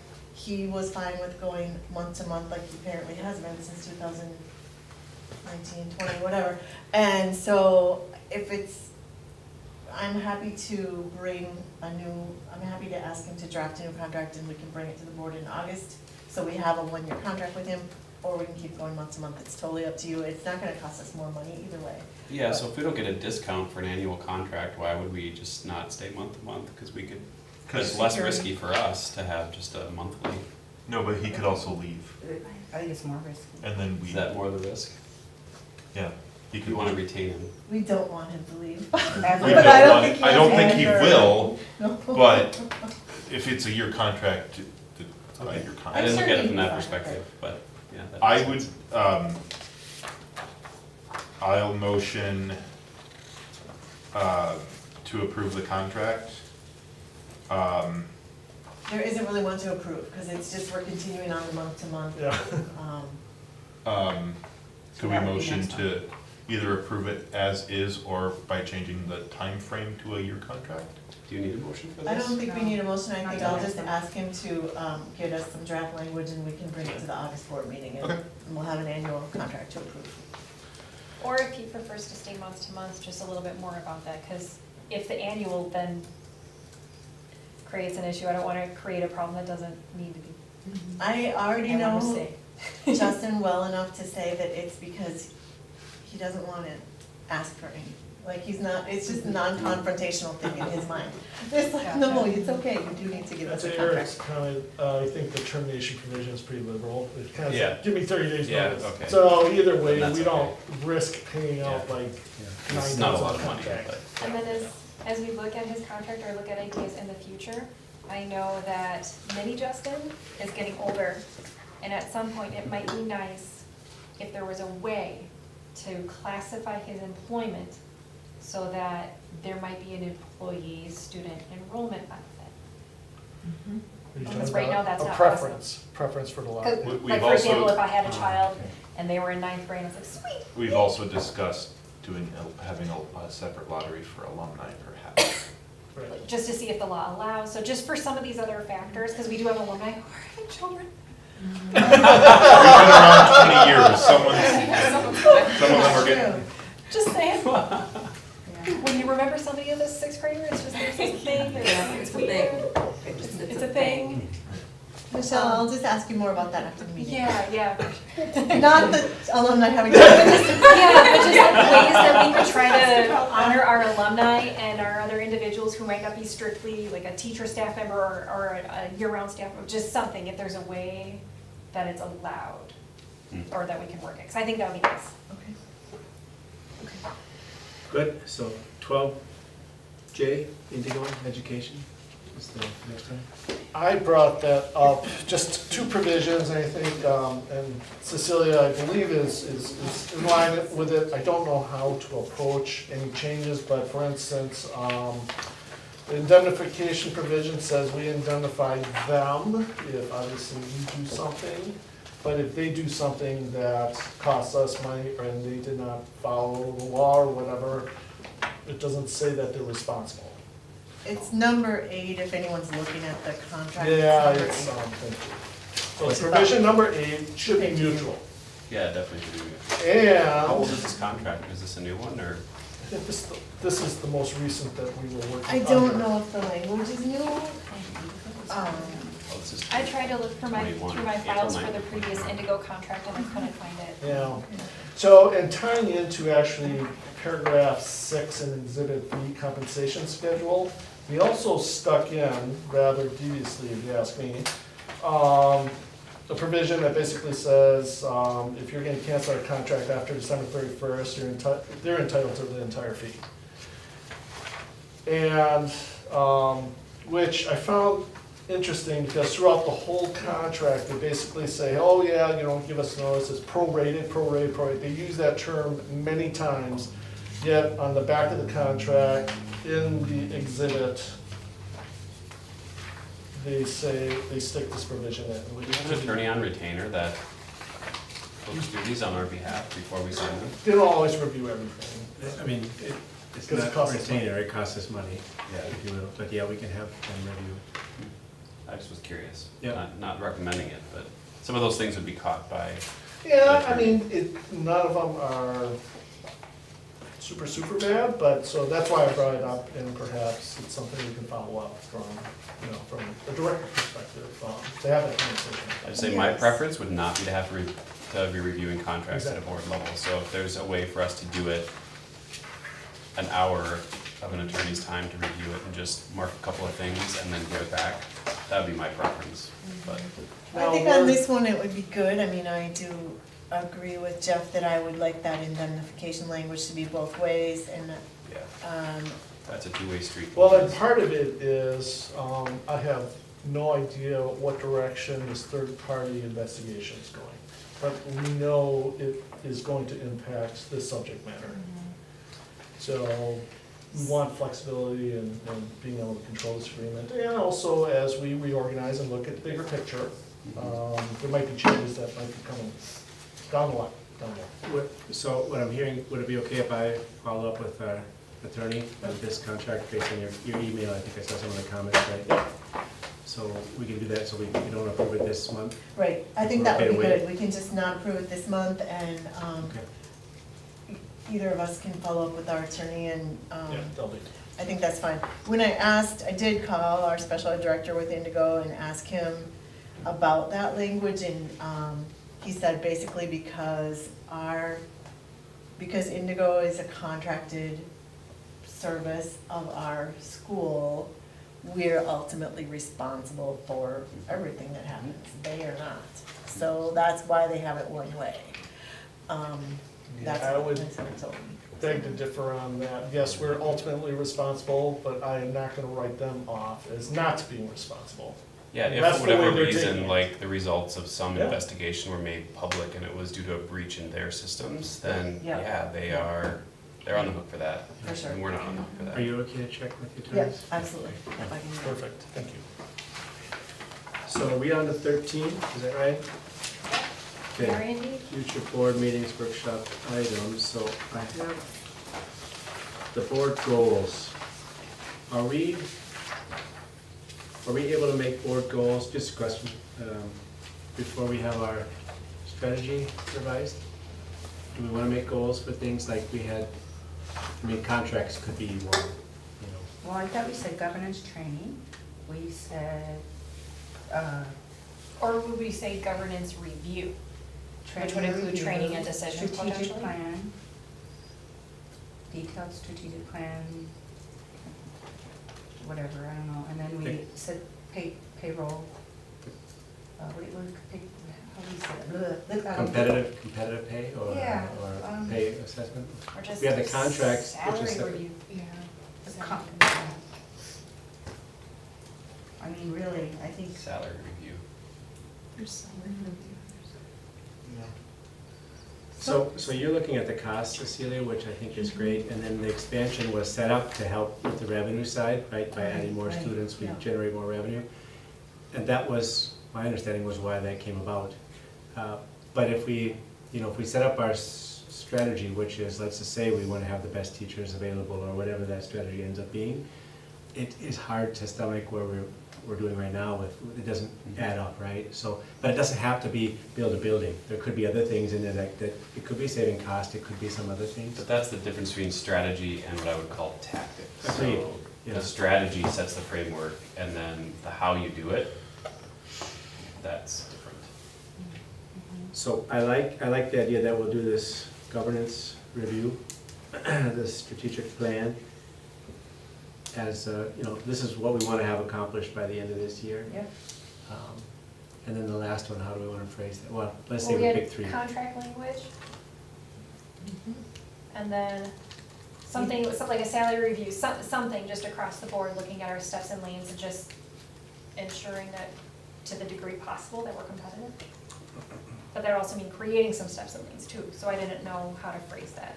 I think if we put salary review, that could be interpreted as making steps and lanes for jobs that don't have So, them. yeah, it entails a little more detail, like going through the budget, what can we do, and, Yeah. working on Just doing add, is that a board? Is that Budget is a goal? board thing. Budget is a board goal.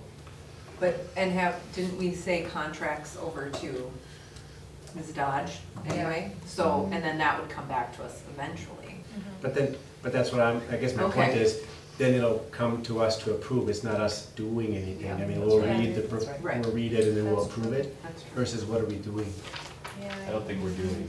We're not doing, approving. we're just approving, Yeah. even at the workshop? But that, honestly, then it's not even a workshop item, it's a board meeting, it's an agenda on the board meeting to That's- approve. agreed. It's not, I think the workshop having strategic planning, which includes mission, vision, discussions about how do we go about the budgeting process? Well, okay, we have a number, but what does that mean? How do we as a board represent a single voice in approval or not approval, and then holding you accountable to that? I think there's gonna be a lot of good discussion, I can honestly. see I that. think it's gonna be I like that pretty whole meaty. foundation first. Yeah. I think Lettering, yeah. well, and I think with regard to either strategic review or its own whole thing, we do as a school, and I think moving forward, all schools will, need to look at inclusion, respect, and that we can include that with our strategic review, but there really needs to be discussions around representing Yeah. student voices, all student voices, and on being. Yeah. That's really important. You know, when we think about diversity, a lot of the times the initial ideas are, Black, Indigenous, people of color, but we're also talking neurodivergencies, we're also talking, you know, different areas of cognition. There's a lot of things that go into a diverse population. And so how we can represent that and maintain true to our mission is a real challenge, and I think we're up for it, but we need to talk about it. Yeah. I don't know if it's a goal, but it's still something, I think that could be a really good discussion as part of our strategy. I was Yeah. gonna suggest the same thing, Yeah. you know, for the board to think about what's really important, what's a priority for you this year in terms of our students and our staff, and, you know, is it diversity, equity, inclusion? Is it social and emotional well-being of kids and staff as they come back from COVID? I mean, is it, what does DEI look like in a rigorous environment? I mean, you can definitely give us some direction in that regard about what's important to you, you know? Agreed. I think it's gonna be hard to get that done in one Yes, session, right? yes, Yeah, for so sure. I feel for the facilitator, so they must be very good to manage this one. But I'm thinking, let's say we do that in November, then are we done? The board is done? I mean, we don't have any more goals for the year? Well, I mean, some of anything those with, other- anything with inclusion and stuff, or social emotional would already be a multi-meeting topic. So any of those three things isn't a single meeting topic, it's a multi-meeting topic. And could be workshop, handle Yeah. one workshop. But like That might a be our- series of, because the our spring. subcategories within those bigger ideas. Right, so that'd be a workshop thing. So perhaps, you know, fall is the strategic plan, everything with that. Spring might be The workshop. that. There's gonna be a lot of work after that strategic planning for us, I think. I'm not concerned about that. I mean, it's gonna be a whole lot of, okay, the board, what's our DNA, what's our makeup, how do we look at the strategic planning, what's the cadence and the rhythm with the executive director? All of that, I think, is gonna be a lot of, and the natural outcomes to that are diversity, inclusion, and how are we holding the MSA leadership accountable to the diversity, inclusion, and goal, the D&I goals that have been set up. That's the monitoring part. So, I mean, I'm kind of going into the future now. I'm thinking about what I was talking about earlier today, but if we don't get there, then we don't. But I think there's an opportunity. They're just so connected. I think some of those things that we were mentioning, that Michelle was listing off, though, those we'll have to have it throughout the year, those won't get done. in No, no. the fall, so. So you'll be busy all year. And I don't know, I don't want us to lose track of it, because our students have made a very wonderful, very specific request Yep. about that to the MSA board. What did they say? They had sent us feedback about where MSA had not lived up to our mission with regard to them and their identities and their needs. Very good. And that we needed to do better, and we do. And so I want to make sure that we are somehow carving out that time, and I know there's always a lot to do. We gotta do it. But I think you can be a really visible part of that. Absolutely. Like, you're the Yeah, face and to I that wasn't for saying the I don't wanna students. do any of Yeah. that, that's a high Yeah. priority of mine, Yeah. and I assume it is of yours, Yeah. but I was saying that, don't worry, you can have those other goals that will, Mhm. you can have lots of goals. So Very I busy. just Not looked, too bad. I looked back at our last year's goals, we had contract templates, that was on there for last year. We had expansion, end of year goal, and we had committee purpose statements. I think we reviewed the committee purpose statements for the most part, and we updated those. Expansion, we kicked it down a year, but we did some expansion stuff. I'm biased, I was on the committee. And then the contract templates, we did not do. We reviewed them, but we did not. So you could say that one just carries on again? But again, that's the one where she will make the recommendations and Yeah. we'll just approve. Yeah. We did do it, it just didn't end up, We didn't get what we asked. yeah. Yeah. So we spent time, we Yeah, we put the reviewed. resources, we, We might not be doing the work, but the goal is it gets done and brought to the board. This is true. So that's why I'm kind of okay with it being there, just to say we're gonna be the driving force behind it, to say it doesn't just fall down. We're gonna each month look at it and say, why hasn't this been brought to the board yet? There is a part of the retreat, or there is a part of a board meeting cadence. Is that a new one? Well, like if we said we need to have revised contract language proposed to us by August, what would you say? no. Too soon. Okay, if I said September, then what would you say? Or what would you say would be a reasonable month to have a recommendation? October. So then October, one of the agenda items in the board meeting is to Review contract. review and approve contract language, then we don't have anything to do with it now until October. Yeah, okay. So Jennifer, what do you have officially? Governance review, Yep. strategic plan, Uh-huh. contract language goal, Contract Diversity. templates was the last. Okay. contract language, diversity. That's all I had. Is That's that right? plenty. We had the salary one too. And the salary. So a recommendation for your consideration, maybe that last goal that you mentioned should be expanded on a little bit. Whatever you want to do, whatever you want to prioritize, but might need to be more than diversity. What? Sorry. My daughter is calling my wife, and this is going to my wife's account. So stop. Oh, this might be a problem. Turn this off. Yeah, diversity seems a little bit too I know it's broad. broad. Okay. I think we can have that as a broad goal and during our strategic plan retreat. Yeah, that's a good idea. That Okay. probably would be a good time to refine that. It's good, yeah. Because Diversity, most, TV. all of those other topics all tie into the strategic plan somehow. And that carries over, goal-wise, just because we go through a day, it still carries into workshops. The Sure, goal sure. still carries on into 2022. That's the whole point. Right. It's a living, breathing. Good, well, so you okay, Jen? Yeah. Good, then can we move on to 14? Yes? Okay. So basically we have our next workshop and regular meeting on August 16th, 5 PM, 6:15 PM. Can I get a motion to adjourn at 8:32? So moved. Second. I think I heard Annie was saying. All those in favor? You're Say aye. Aye. Aye. Opposed? All right, we are adjourned. Thanks, everyone. Thank you, Dan. Nice job, Andy. We covered a lot of topics. What's that? I found the templates that they brought to the meeting, and then we said we wanna see different meetings. I cannot find the example. Did you find it? Where? I found them in an email from John with your title. Thank you. You know what, who here, Let me get this. before we leave, who here does not want a hard copy? Yes. That's your- I don't need it. You don't say that? As you can tell.